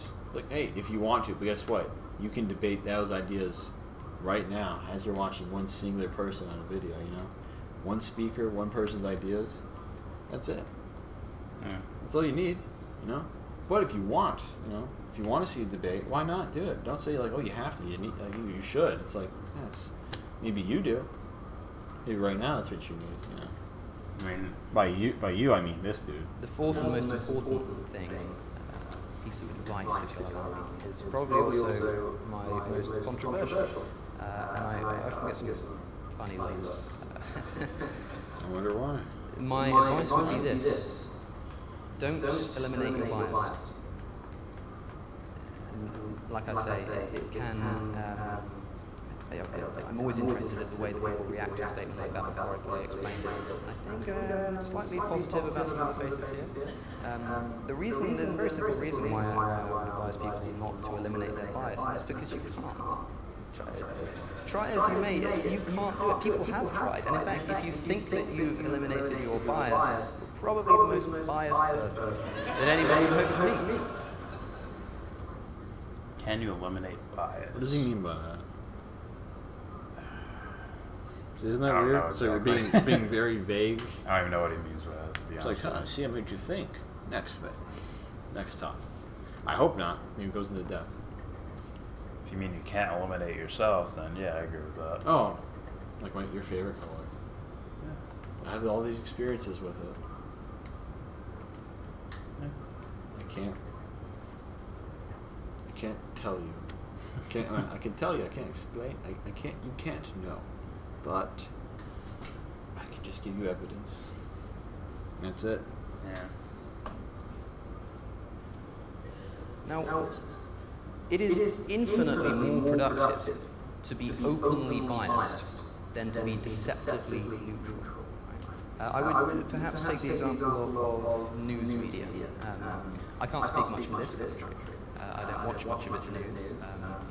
But in my own country, news media is scrupulously neutral. It tries as hard as it can to be neutral, and I don't like it. I'm sure many of you would either, because of course it's very difficult to tell when you're being told something is an opinion or something that's biased and you're being told a fact. Now, imagine if news media, every time they presented some information to you, they identified exactly where their biases were, and they explained exactly what was an opinion and what was affected by bias, and exactly what was objective truth. How much easier would it be to identify truths and not start believing silly ideas that are based upon biases? Now, of course, news media is never going to do this, but I'm using this to illustrate why we're perfectly capable of doing it ourselves, and this is why we should.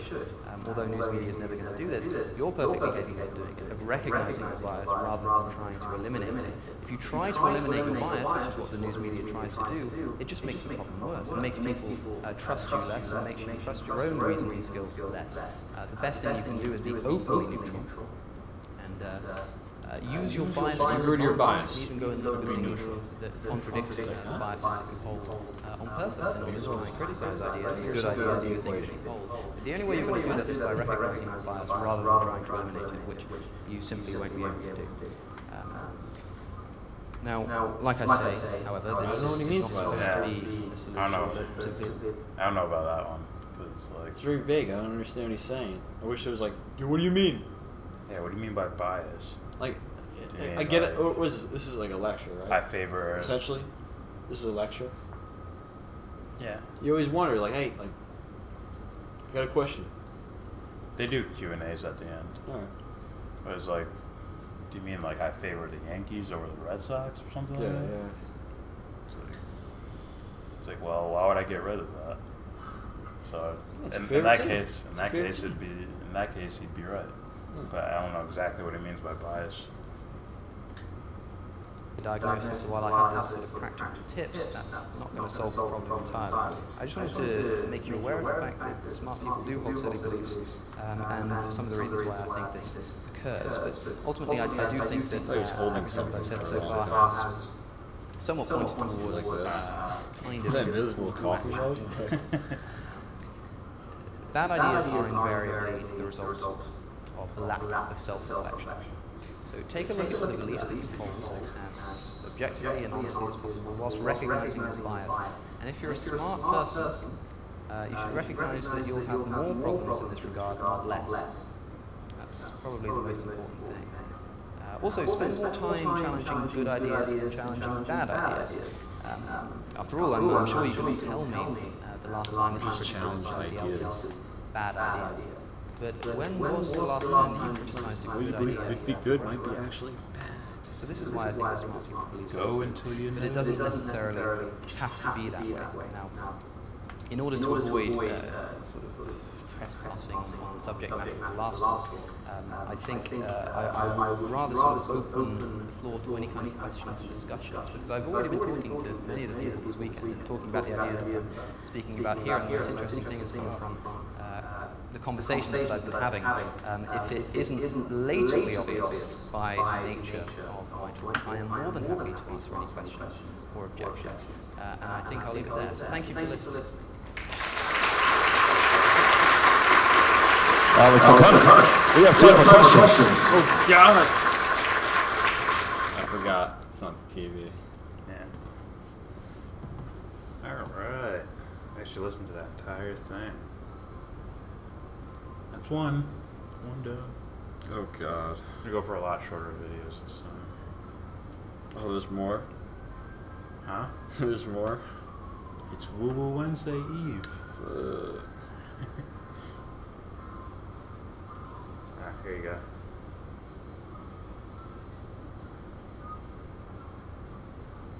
I gotta use the bathroom, go. I'd be back. So I'm talking to Mike. I'll wait for him.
I am playing Fight Night Champion for PlayStation 3. I do not have a capture card, so that's why no one can see this. Man. Playing with a made-up guy that's supposed to be Floyd Mayweather. Because Floyd probably wouldn't give his name and rights to his likeness in this game. He's like MJ and Barry Bonds. Just like, nah.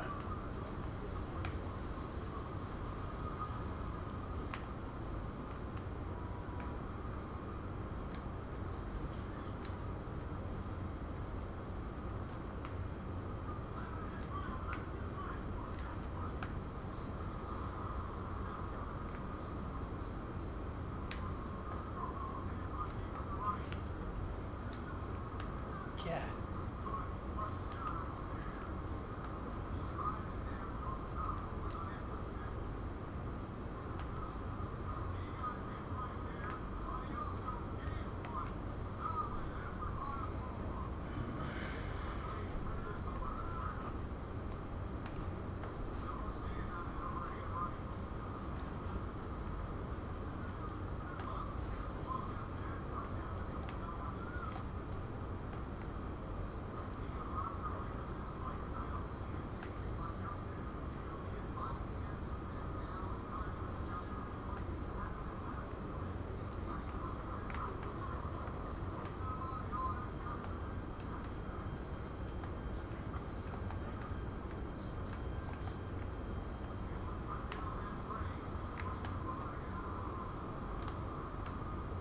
Fuck. So this fucking guy won't get knocked out being an asshole.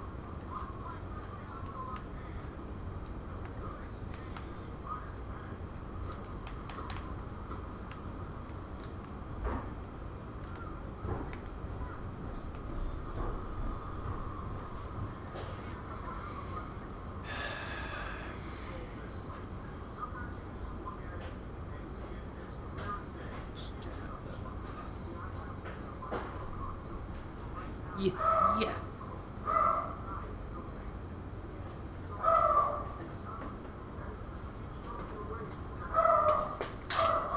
The stream's slowing down on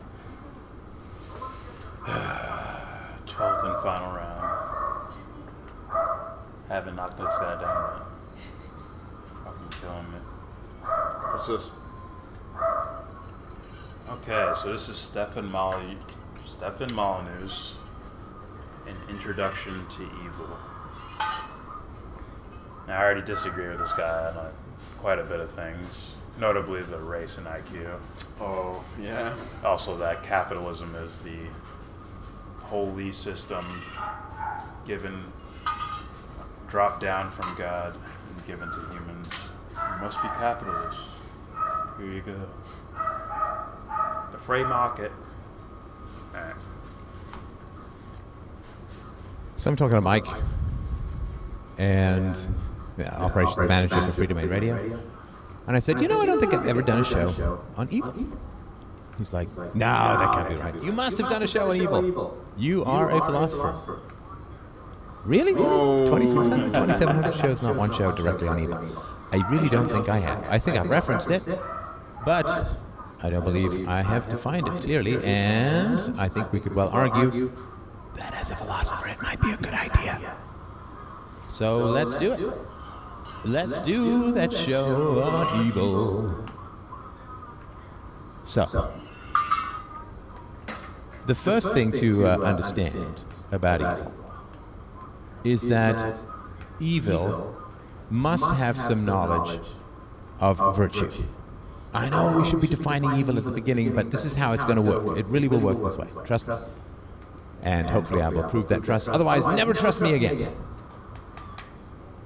Evil must know something about virtue for it to be evil. Right. Therefore, evil requires knowledge. Now, this solves the problem, which is, or a problem, which is why is a lion not evil when it eats you? Well, because the lion doesn't know anything about self-ownership, property rights, non-aggression principle, all that kind of good stuff. Property rights. I think he equates taxes with evil. That's how heavy capitalist he is. I'm like, I think I go to something a little more, something with a little more depth to it than social economic systems. But anyway. Fill my tax returns. Oh, you fucking good man. Good glory. Right? It's like, So, evil requires knowledge of virtue. So, if we have that established as a principle, then of course we have to define what virtue is, and then we have to define what evil is. So virtue, universally preferable behavior. For more on that, see my free book at plugging yourself freedomainradio.com/free. It's a free book. My bad. So, it has to be something that is a universally preferable behavior for it to be virtuous. I like jazz, subjective, beyond time, aesthetic preference, but don't murder is objectively and universally preferable behavior for reasons that I go into in the book. So I'm okay. Chapter 1. So that's what virtue is. Evil is using universally preferable behavior to violate universally preferable behavior. It is using desires to achieve its opposite. It is forcing people to choose between a hierarchy of values that is lose-lose, where the best they can hope for is the lesser of a series of evils. So, to take an example, I'm a mugger. What did he say? I'm not a loser, baby, so why don't you kill me? I am a mugger. A mugger. Robbing someone. Yeah. So I slide up to you in an alley, put a gun to your ribs and say, give me your wallet. Well, why is this evil? I mean, UPB's got its own answers, but I'll just talk about some of the ways we can get there anyway. There's a phenomenon called death by cop, where a suicidal person will provoke the cops into shooting him. I guess, or occasionally her. I think it's mostly a him. In which case the person wants to be shot. Now, if there's someone on his way to death by cop, they want someone to shoot them, and the mugger says, give me your wallet or I'll shoot you, then the guy will not give the wallet, will taunt the mugger, will attempt to provoke the mugger into shooting him. That's not what the mugger wants. The mugger doesn't want to murder, the mugger wants the wallet. Right? If the mugger wanted to murder, he would shoot you from a distance, right? Poison your soup or whatever. He doesn't want to murder, he wants the money. So the mugger is a mugger because he believes that people will choose life over property. But given the choice, they would not want to choose between the two. Right, so if the mugger was standing on a subway grate and the subway grate gave way and the mugger vanished and didn't hurt you, you would be relieved, right? Because you would then not be in the situation where you have to choose your money or your life. So the mugger is mugging because of the proposition that people will prefer to stay alive rather than lose their wallet. Well, the real choice is it's not your money or your life. It's your money and your life, or just your money, right? Because if the mugger shoots you, he's going to grab your wallet anyway. Right? For two reasons. One, to get whatever money you have, and secondly, to make the identification of your corpse more difficult. Really smart guys sand off your fingerprints and remove your dental records. Take away your teeth or whatever. So the mugger knows that you want to live. He also knows that you don't want to give him your wallet. Because if you wanted to give him your wallet, he'd just walk up and say, oh, listen, can you give me your wallet? And you'd say, well, I've been waiting, thanks. I mean, what took you so long? Here you go. So the mugger knows that you want to live and knows that you don't want to give him your wallet. Now the mugger is willing to threaten you with death in order to get your wallet. In other words, the mugger's preference is at the direct expense of your preference. He wants your wallet, and you want your wallet, so he's going to give you the choice of dying and losing your wallet, or merely losing your wallet, and then sensible, rational people say, here's my wallet, enjoy, right? Now, the robber does not generally go up to squirrels and attempt to force them to reveal where their nuts are. In the ground, because we know where the other ones are. Right? The mugger does not kidnap a bee and demand to know where the honey is. The mugger only attacks people, right? So he recognized, and the mugger, if you were to ask the mugger, are you a person and is your victim a person, he would say yes, of course, right? Which is why he only goes for people. So it is the common humanity I don't mean like niceness, I just mean that you're both human beings. That is why the interaction is occurring. The mugger is doing what he's doing because you're both people. And therefore you have something to value, a value to steal and so on, right? Don't tend to mug a lot of homeless guys, unless you want scabies. And the mugger is perforce saying you to steal and so on, right? Don't tend to mug a lot of homeless guys, unless you want scabies. That was just a quiet dig at like a homeless person. Oh, quiet dig. Like, oh, you're poor, huh? I'll insult you too. How about that? Shit. And the mugger is perforce saying, again, this is not explicit, but this is the way it works. We are both human beings.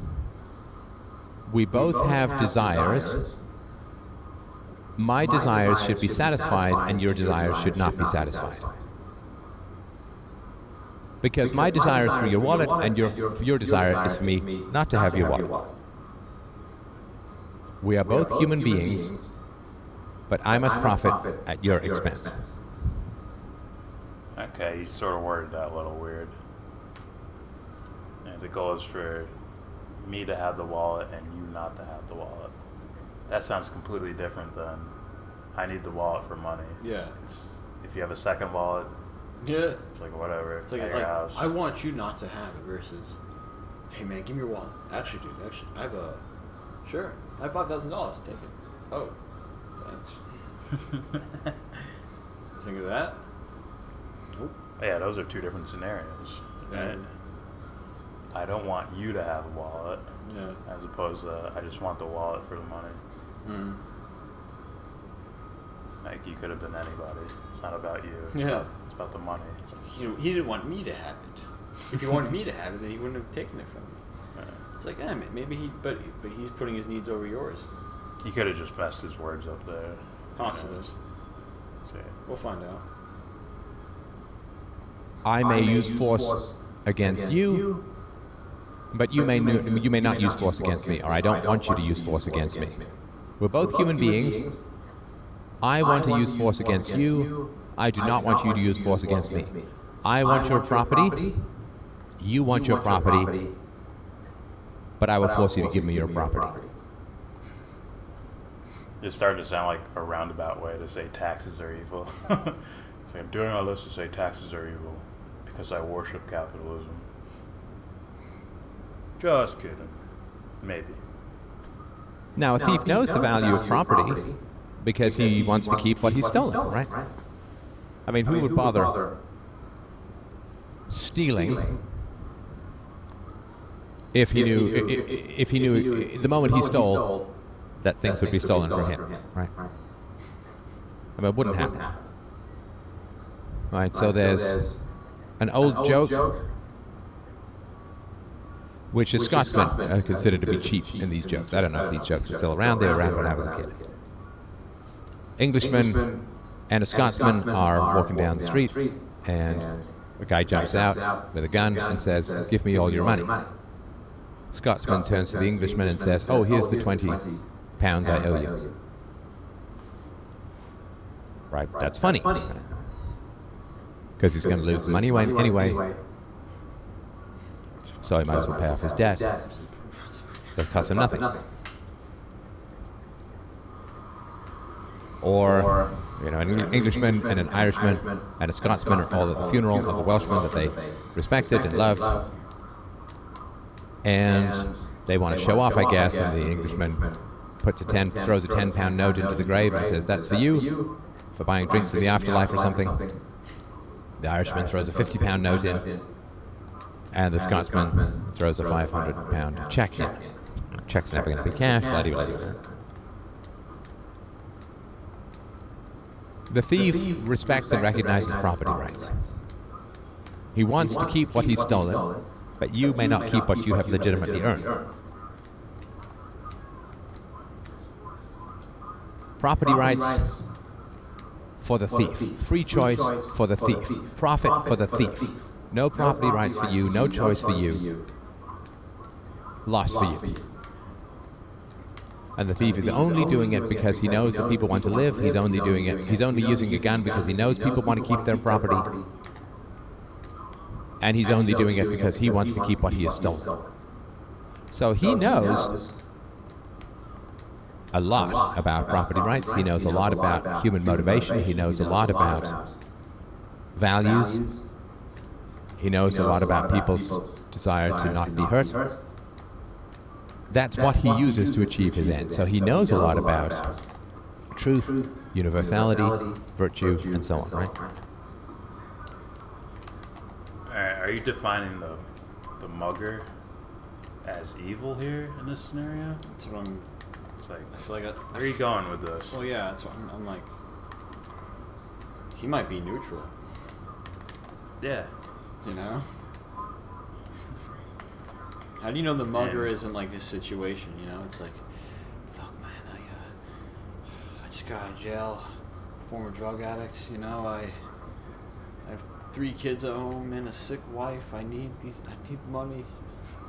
Yeah. How else am I gonna get this food? Stealing is too risky, you know, whatever the fuck. This guy looks like he has money. I can get it from you. He'll never know who I am. This is a good place to start off at. Give me your fucking money, man. You know? Or in a way, it's like just stealing food. You know, who knows? And they could be equally comparable to contributing to the evil. Yeah. Right? One guy may be in a world that's somewhat foreign to him. It's like, wait, you gotta do some shit you don't like to make paper. Yeah. And the paper gets you food. Yeah, it's ridiculous, man. And this other guy that I'm about to rob is the one that's playing a role in holding that system up because it benefits him and people like him. It's like, who's doing the injustice here? Yeah. No, it needs to be schematic. One possibly took the bite of the apple, right? And skipping down, like, you know, the road versus one who doesn't know what the fuck's going on, just being hit from every corner, you know, like pop, pop, pop, pop. No, yeah.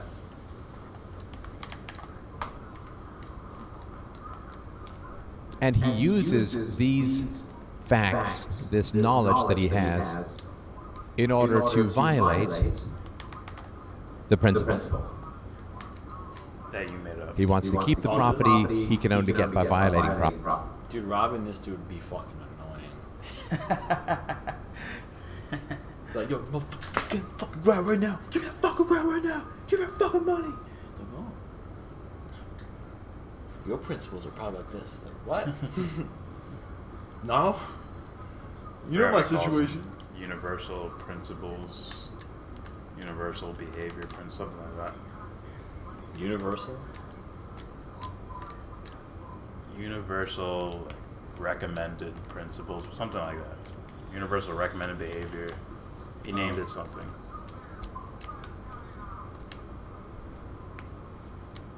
He wants to keep the property he can only get by violating property rights. Property rights bad for his victim, very good for him. He's outraged if somebody steals the stolen wallet from him, right? So that is, I think in a nutshell, what evil is. Evil is a deep knowledge of good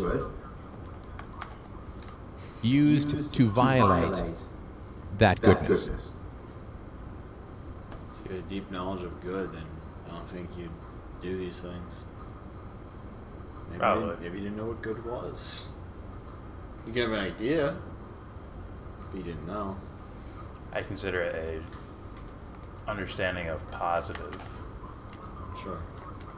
And then doing the negative for whatever reason. But I wouldn't call that evil, I'll just say. No, super neutral, dude. You're this guy that doesn't know. This guy that hasn't seen anything, really. I would consider the action evil. By seen anything, I mean you haven't been presented that. Here you go. Where? Where are you going? Time to decide. Are you gonna blow up the other prisoners' fucking ferry, or are you gonna let it happen to you? What are you gonna do? Yeah. So I'd consider the action not the person or whoever does it. The It's action like, of it. instead of being presented the fucking like key bomb, it's like really a tray with an apple on it. It's like, what are you gonna do? Come on. Decision making time. I mean, if you look at things like politicians, I mean, they do this all the time. You see it everywhere. People want to help the poor. People want to help the sick. People want to help the old. People want to help the needy. People want to feed the children. They want to educate the ignorant. And a politician will seize upon that yearning and that desire and those endlessly charitable impulses in people in order to violate their property rights, to use them as collateral, use their children as collateral, print money, counterfeit, bribe. You care about the poor, so I'm going to steal from you and call it welfare, which doesn't actually end up helping the poor, really. Evil is an acceptance of the general virtue of people. See, people could have good intentions and do that. Hey, listen, dude, you're a billionaire, so we're going to do these things called taxes, and we're going to give them to people who don't have any money. People can have good intentions and do that. There's no evil in that action there. Like I said, I truly believe like these things that seem shitty, they were with good intentions. Well, guys, we'll tax too, but it would only be to help out others and not just give fully like you know, the king. The king takes taxes. He's the king. What's he gonna do with the fucking money? Oh, it's for him.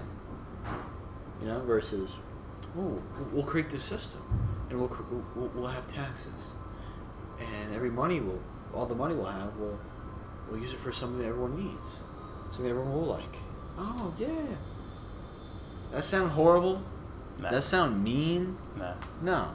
But when you get fucking like corrupt people behind the plate, you know, it's like,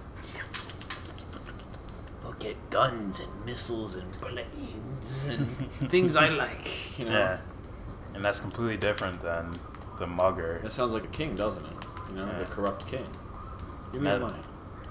And someone, let's say, with the honest intentions of using taxes to make sure no one starves, or to make sure that everyone can get to a hospital no problem. That's completely different than someone mugging someone, knowing that it's wrong, to some degree understanding that it's bad, at least to the society. Like there's laws against this.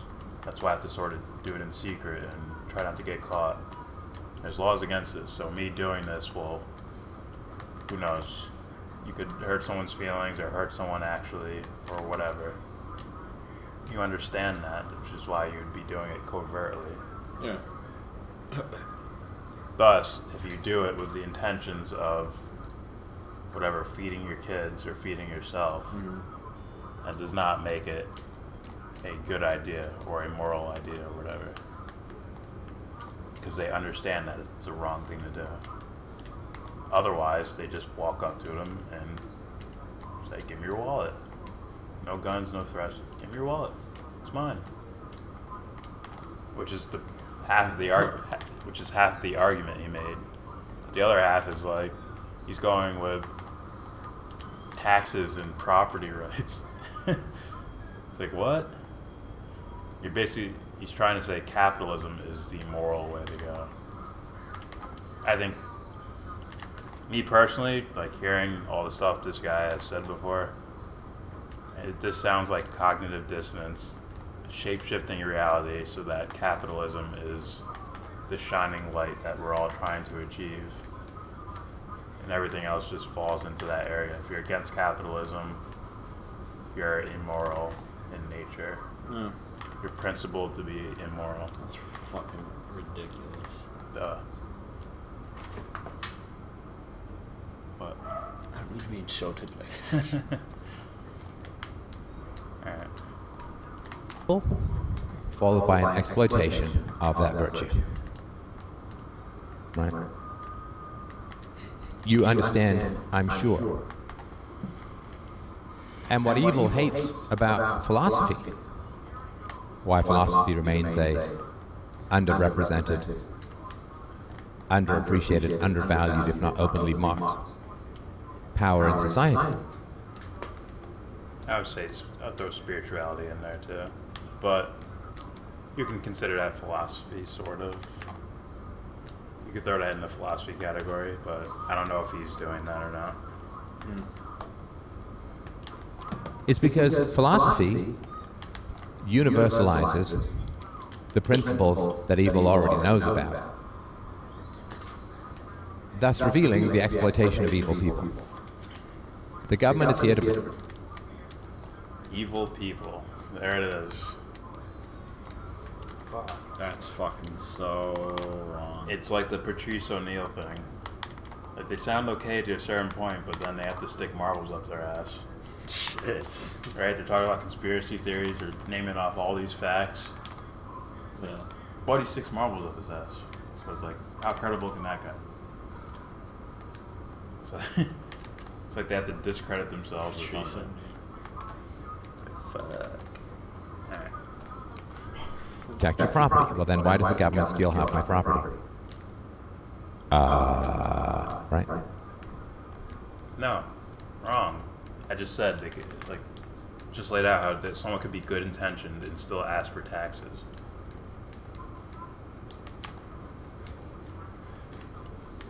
Someone could be good intentioned and say, well, I just know better than them, so we should, instead of asking for taxes, we just take taxes, because I know better than them. All these guys with a shitload of money are going to be greedy assholes, and they're not going to help out these poor people. So I'm going to call for taxes and take some of their money and redistribute it to lesser, well-off people. Someone can have good intentions and do that. I don't think it's the right idea to do. No. I would just say, hey, billionaires, you have this island over here. It's all yours. It's large enough for you to build all the mansions you want. Stay over there. We're going to start something else over here. We're going to start something. No, some new content. I'd get on my knees and beg to Hawaii. Like, listen, guys, just give this state up. Give this state. You'll get free housing over here. I'll give you my Ken Griffey Jr. rookie card. Yes! It's like, what's the country name? Like the Caribbean. Listen, guys, we want to buy your islands, and we're going to let these guys just stay there. We're going to give it to them for free. They can have it for free. We're going to buy it, and they're going to have it for free. You can come over here and live for free. Okay? Free housing, the bad part free is healthcare, free everything. They're not going to want to leave. What's going to happen is this. We would have to go over there to start something. And then eventually... Not enough room. Here's the thing. They're Even though they're going to be like this. Good people would make that work. They're going to want to come over there. Oh. Like, fuck, my favorite actor's over there. Exactly. So it's like no. You gotta show us. You gotta show us what you're doing. Yeah. Evil people? What the fuck are you talking about? It's evil ideas, man. It's bad ideas or evil ideas. Most people probably conducted by desperate or, just say ignorant people. Let's go with ignorance. Even the most robotic politician you can think of who's hit the nuke button 100 times in their fantasies. They're just surrounded by bad ideas and partake in them. But them themselves can be worked on. You just have to be darker than they are. You can be. And then they're the one like, oh fuck. Because worshipping the wrong being. Shit. Satan wasn't dark enough. It's like, yeah, I never would have thought such a being was so pale as you, James, to be dark. Yes. It's like, yeah, I found Satan, man. Just lift up your shoe. No, it's just somewhere there. Go like, there he is. There's your master.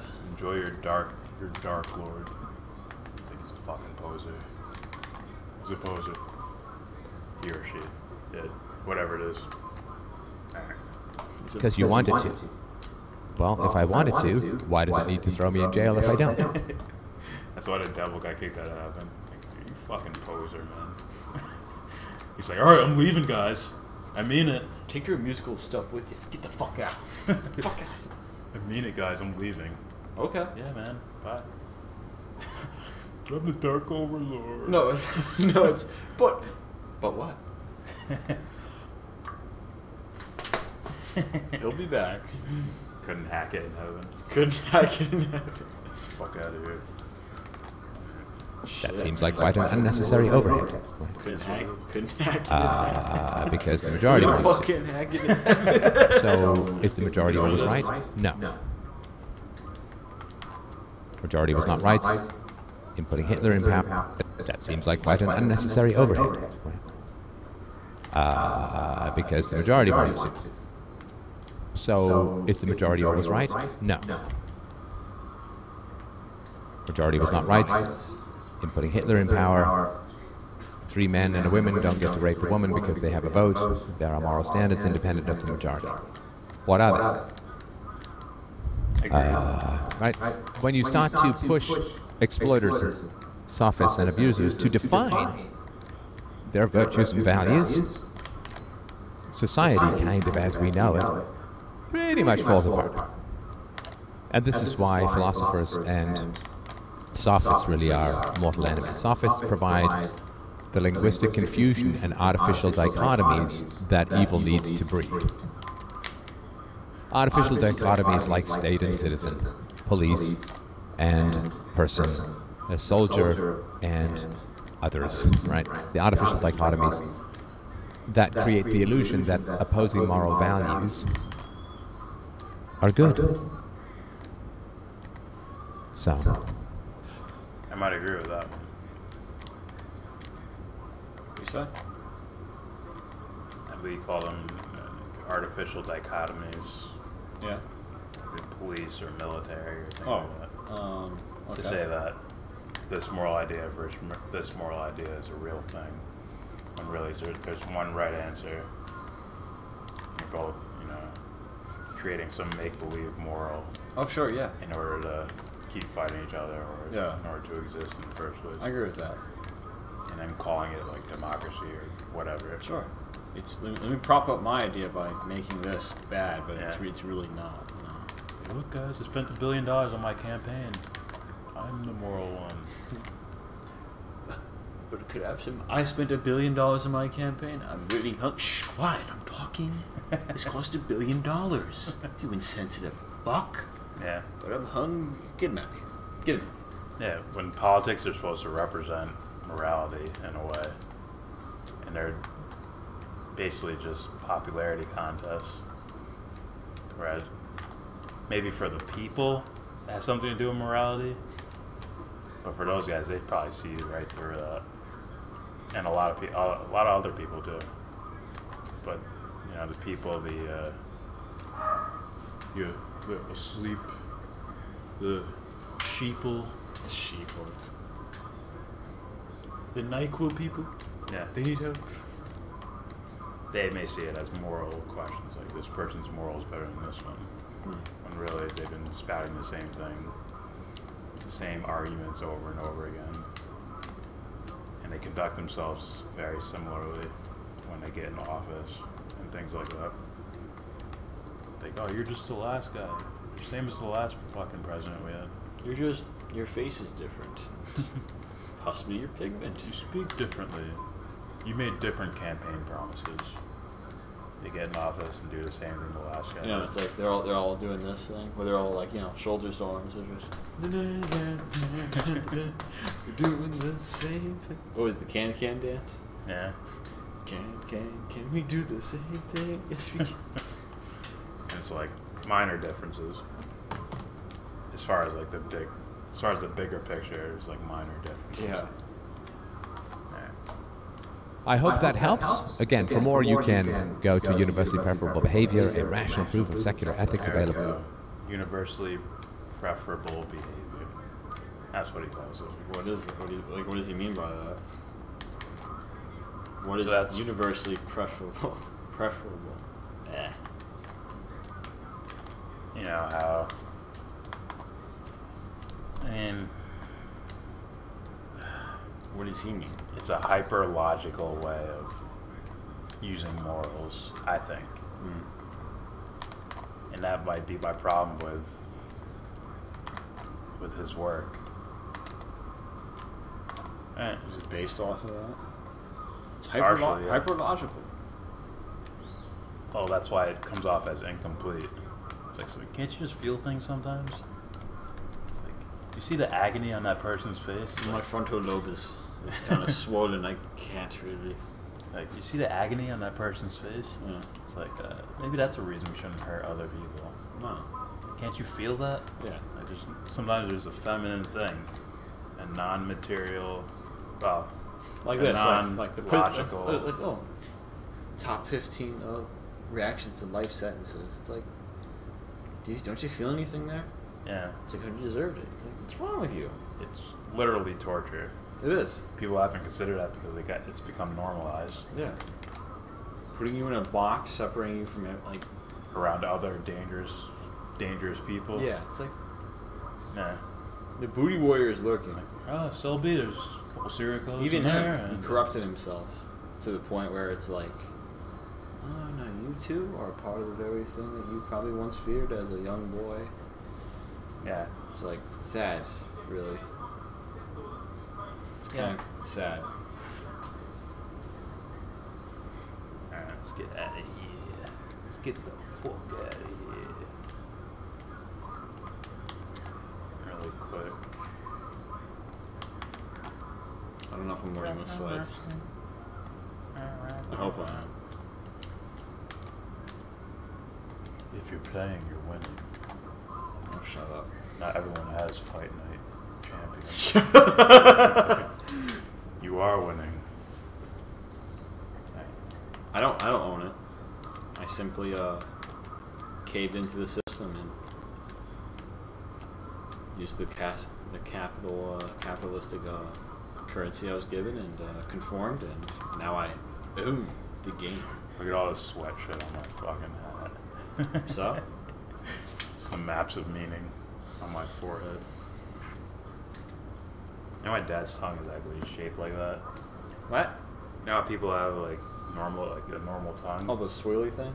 Yeah. It looks like a map on his tongue. Yeah. It's like, fucking weird. I've seen it before. I don't have it, but...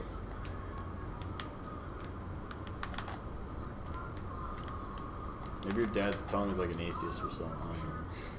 I don't believe.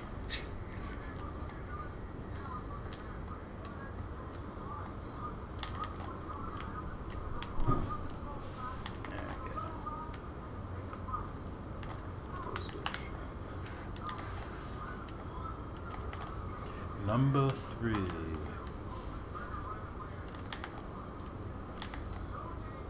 This your next video? Huh? Do another one? It's a marathon, man. Oh, gosh. And we're winning because we're the only two wrong. Stop.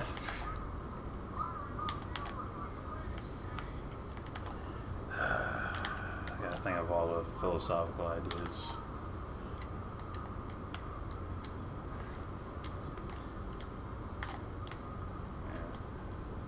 Let me look up a couple things.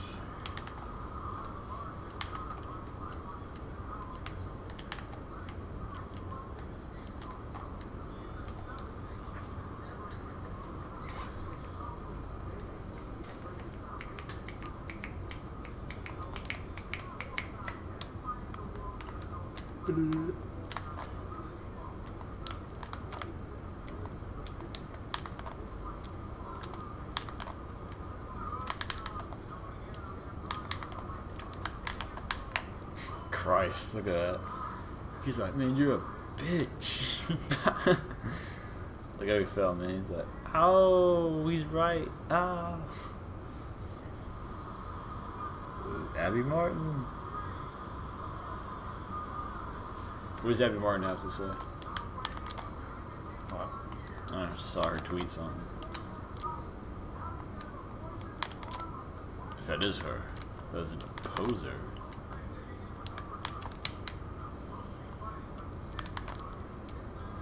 Ooh.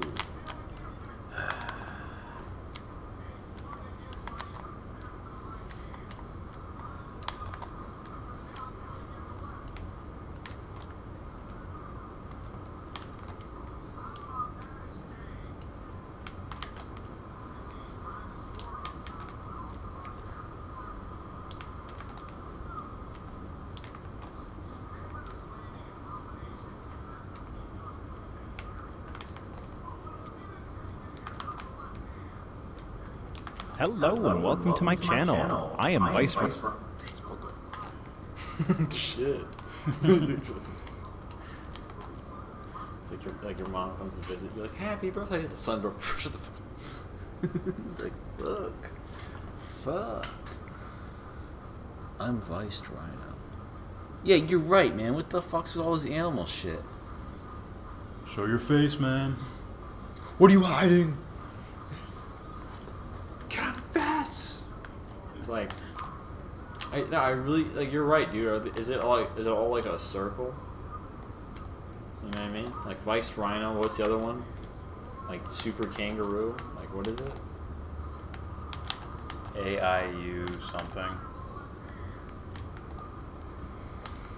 The other one's Turd Flinging One. I don't hear enough like sophisticated ideas that are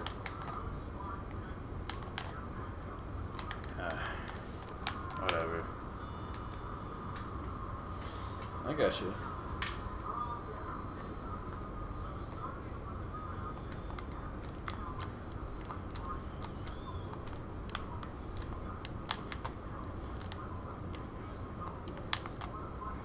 Ooh. Let's hear this. It's like that Dr. Dre song. It's like, I've been there, I done that.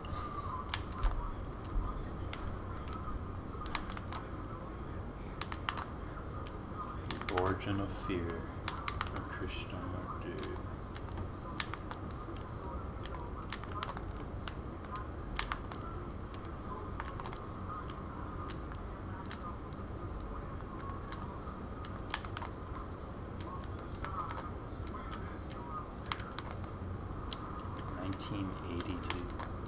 $1982.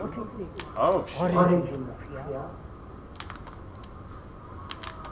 Whether the mind, psychological state can ever feel totally and completely. No, they can't. Did not hear him. It's like shitty sound quality. Not say which is impossible or impossible to say both either one or the other, that conditions your own state of mind. But if you are unfading the intelligent mind, whether the mind or the human being, psyche is unconscious, can never be free, completely not conscious. Not one day fear, the next day fulfilled. But Look at that mean coming. the entire movement of fear, conscious as well as deeply rooted, with the possible in the human mind, utterly fear.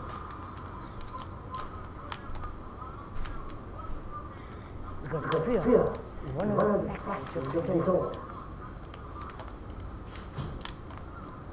Not only result, but also fear. Most human beings are afraid. Either physical fears, but psychological, complicated fears. Fears of not fulfilling, fears of not becoming, fears of their relationship, fears of not having jobs, especially now in this country there are millions of people unemployed. Fear of darkness, fear of death, fear of reactivity. There are so many moments. Natural, as been observed here. Sticky.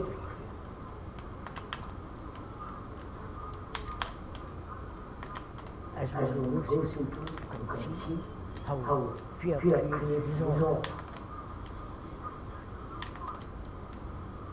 Fear of being secure and not being secure.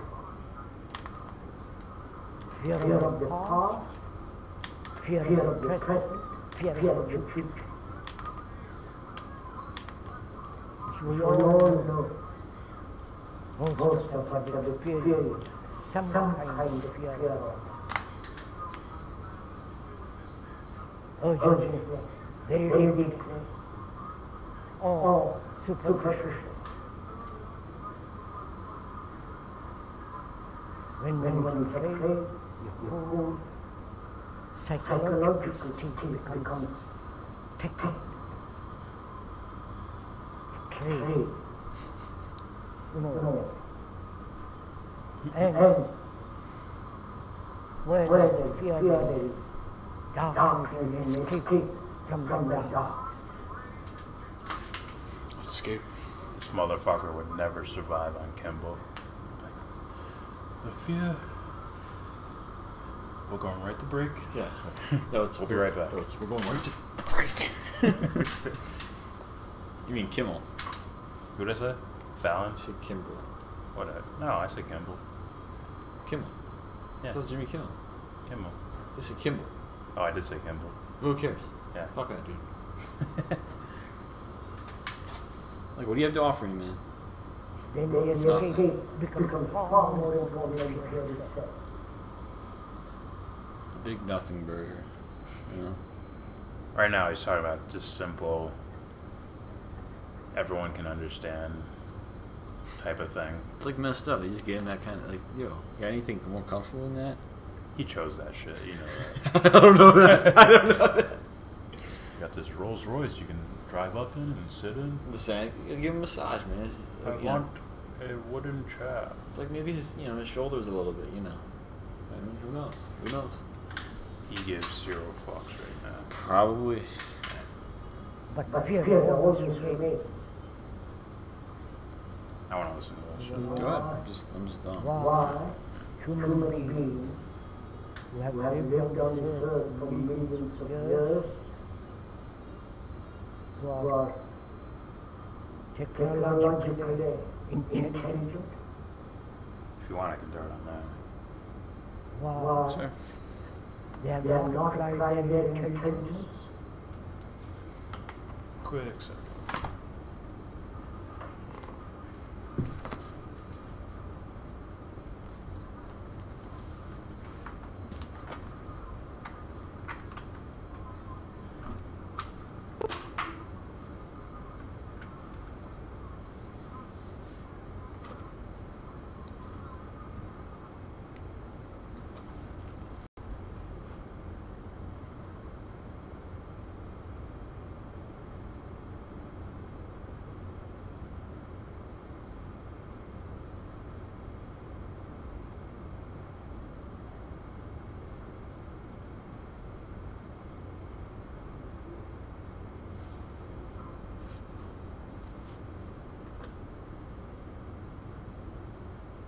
Maybe one of the reasons for war, for killing each other,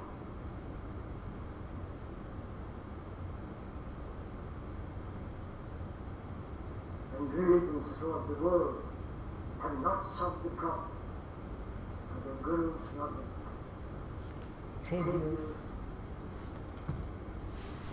not ideals. Very clear. No outside agency, however elegant, however made popular by propaganda. No outside agency can ever possibly solve this problem of human fear. True.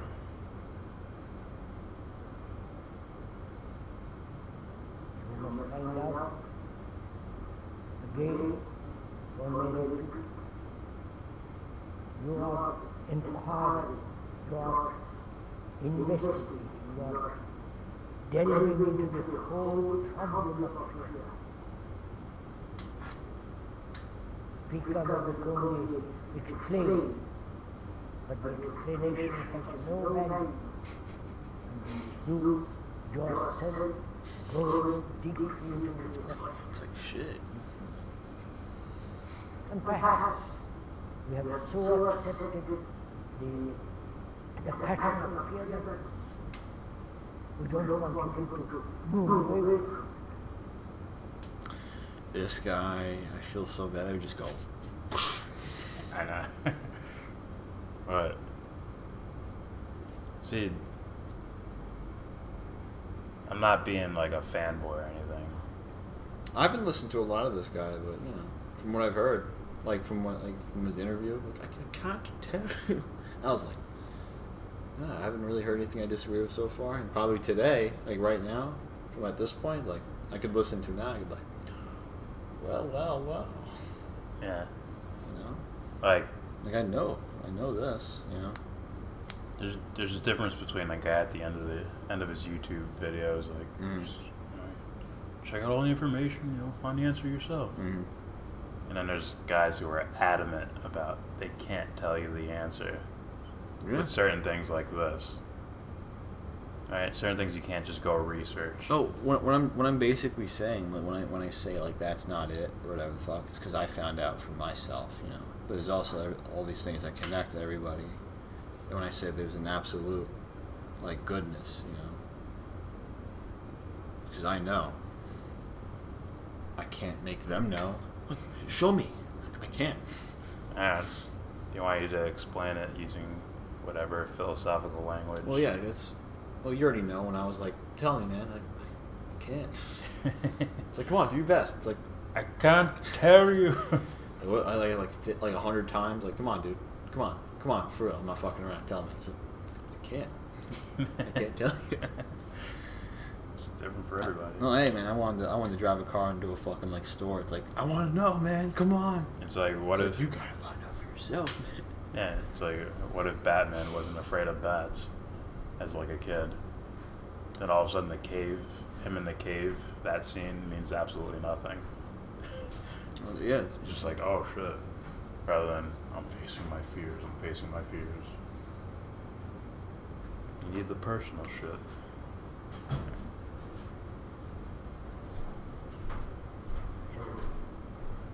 What is Is that a real tree? What are the contributory factors that bring about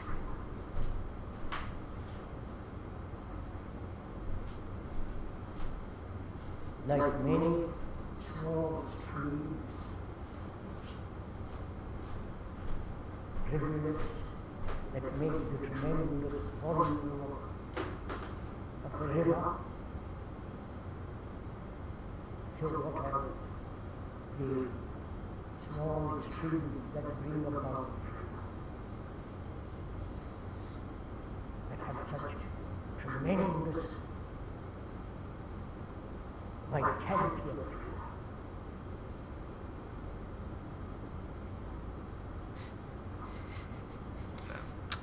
He gives zero fucks. This is about warm up, by the way.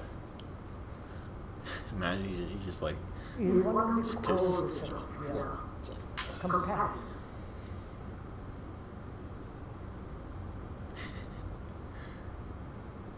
Comparing oneself with somebody else. Psychological. do a bathroom break? No, I'm good. I just went. Anyway. Yo, how do you do that? So, he was like, you too, I'm shot, chill. No. He gave him a chair like exactly his body size, so he can't move to like an inch in either direction. Just like, When you compare yourself with another, I thought it was a come over, my fault. ideologically, psychologically, or even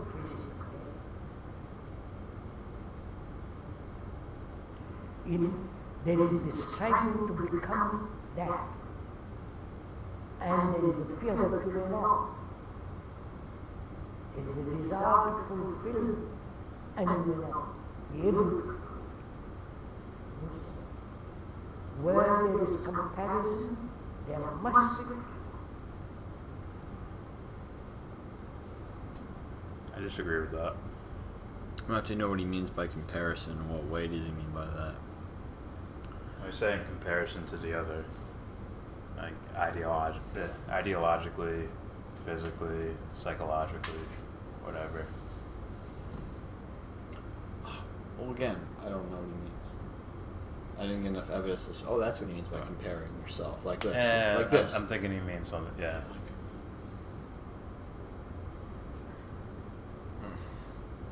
I'll be back. You might mean that. His hair looked this way. He talked this way.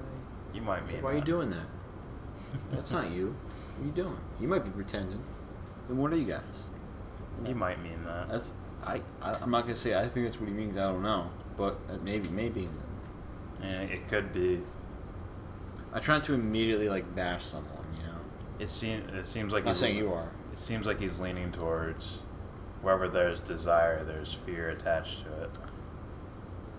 That's what it seems like he's leaning towards. Even so, it's like, no. In that case, that's where I would disagree with. Like, if I desire something and then there's the room for failure for whatever reason, you know, it's like, fuck it. Yeah. Okay. It's like, what if failure is desired too? I want the full experience. Like you said, like, you want to hit a home run every time? Yeah.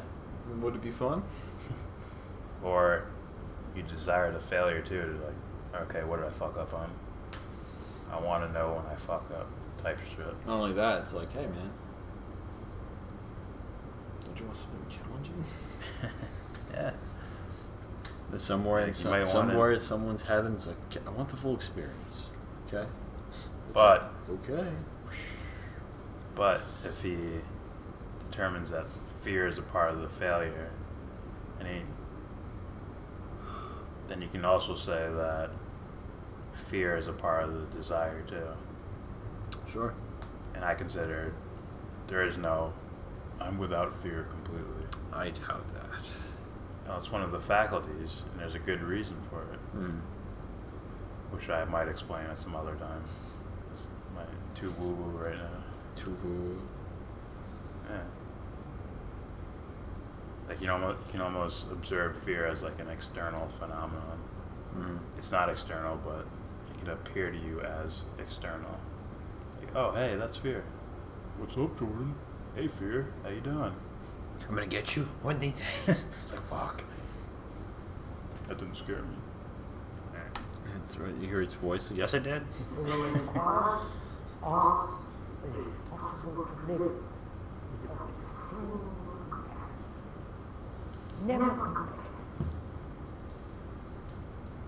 You might mean conflict.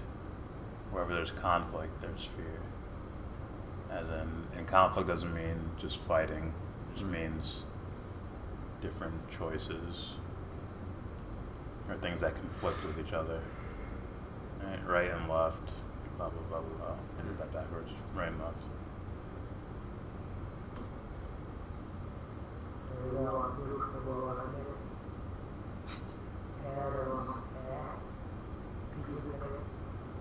Psychologically approximating yourself to some ideal, to some technical values.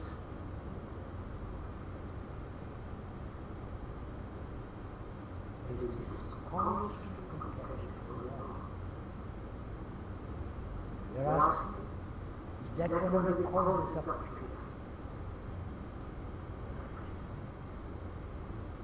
And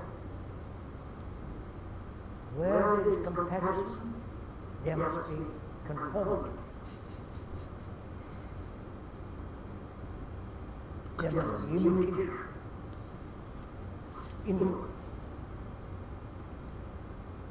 So we're asking, is comparison,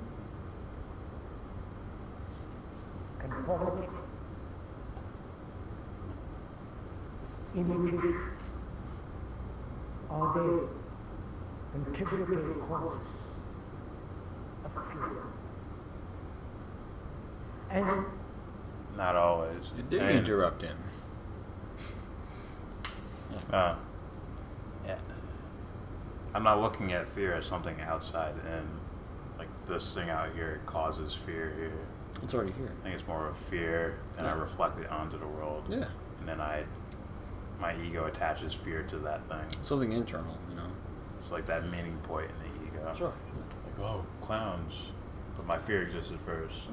And my fear bubbled up with the clown there. It's like, okay, clowns are a fear. It's like when a kid has chocolate milk, and he's like, or just milk. Straws like, then he's like, it's like, oh, yeah, a collision, you know. Fear is just yourself. Like, hey, over here, you might not want this. Over here. You know, it's like, you don't want this. Has like a heavy bag. All of a sudden, it's like, look, stop it. You're not supposed to come over here. And like you like swipe them away, there's like something else. It's like, oh. Yeah, when you get through the content that you attach to fear, then fear runs out of masks to wear, and you get to see it for what it is. Sure. I'm not saying you can't be afraid, you know. Yeah, but you can see it for what it is. Man, I fear for your life. Fuck, I'm out of masks. I fear for your life. Alright, you see me, you got me. Yeah. When can one live? It's not. Compare. Immediately control. Psychological. Is that a question? If those are contributory factors of fear, and you are concerned with the ending of fear, then inwardly there is no comparison. Which means there is no becoming. Read that again. Ending of factors of fear, and you are concerned with the ending of fear, then inwardly there is no comparison. Which means there is no becoming. Comparison entails the very meaning of comparison is to become that which you think is better or higher, nobler and so.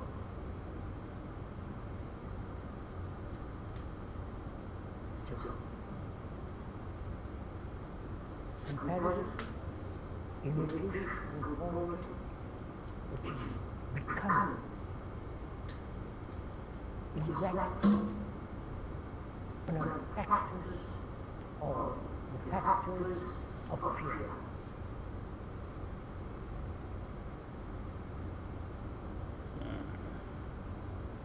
You know what's sad? If this dude was ever on like those late night talk shows, it's like people like He wouldn't be.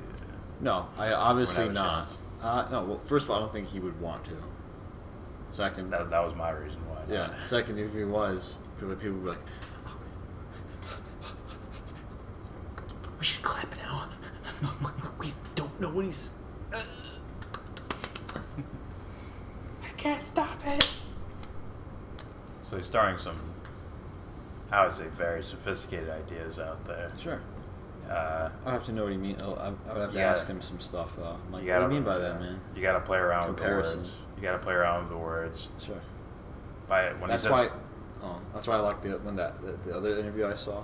The one where the guy's like, "Well, what do you mean? I don't understand." It's like that's what you need. Someone who's actually interested. I think. Someone that appears to be interested in it's like, well, just show me. I can't show you. I'll go, oh, something you can't see. Free my mind. Free my. It's my mind. Free. Here we go. I gotta jump now. It's like, oh no, man. It's not jumping, but it's a leap. Is that it? You know. It's just relative to the idea, you know. Here's what I think. You don't know anything. Where I think he's going with the idea and why it's sophisticated. When he's saying things like comparison and, well, when he says something like comparison, I think he means conflict. meaning that there's different choices there. There's different things happening. It's not just one uniform thing. And the way to becoming or be yourself or whatever, you need the conflict in order to say, I like this and I don't like this. The I don't like is the fear, right? And the I like is the you becoming. I'm creating myself with whatever content I have and disseminating them into separate categories of I don't like this or I fear this and I like this and this is me. It's the blade going into the fire.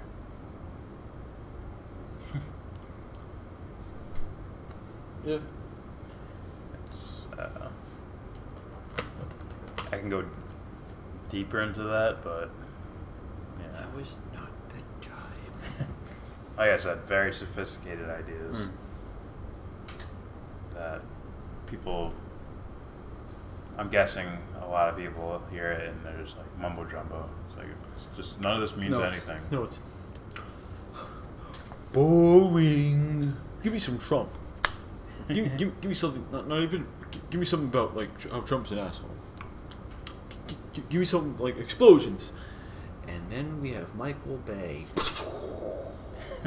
Boring. I need something action-y. Yeah. It's like...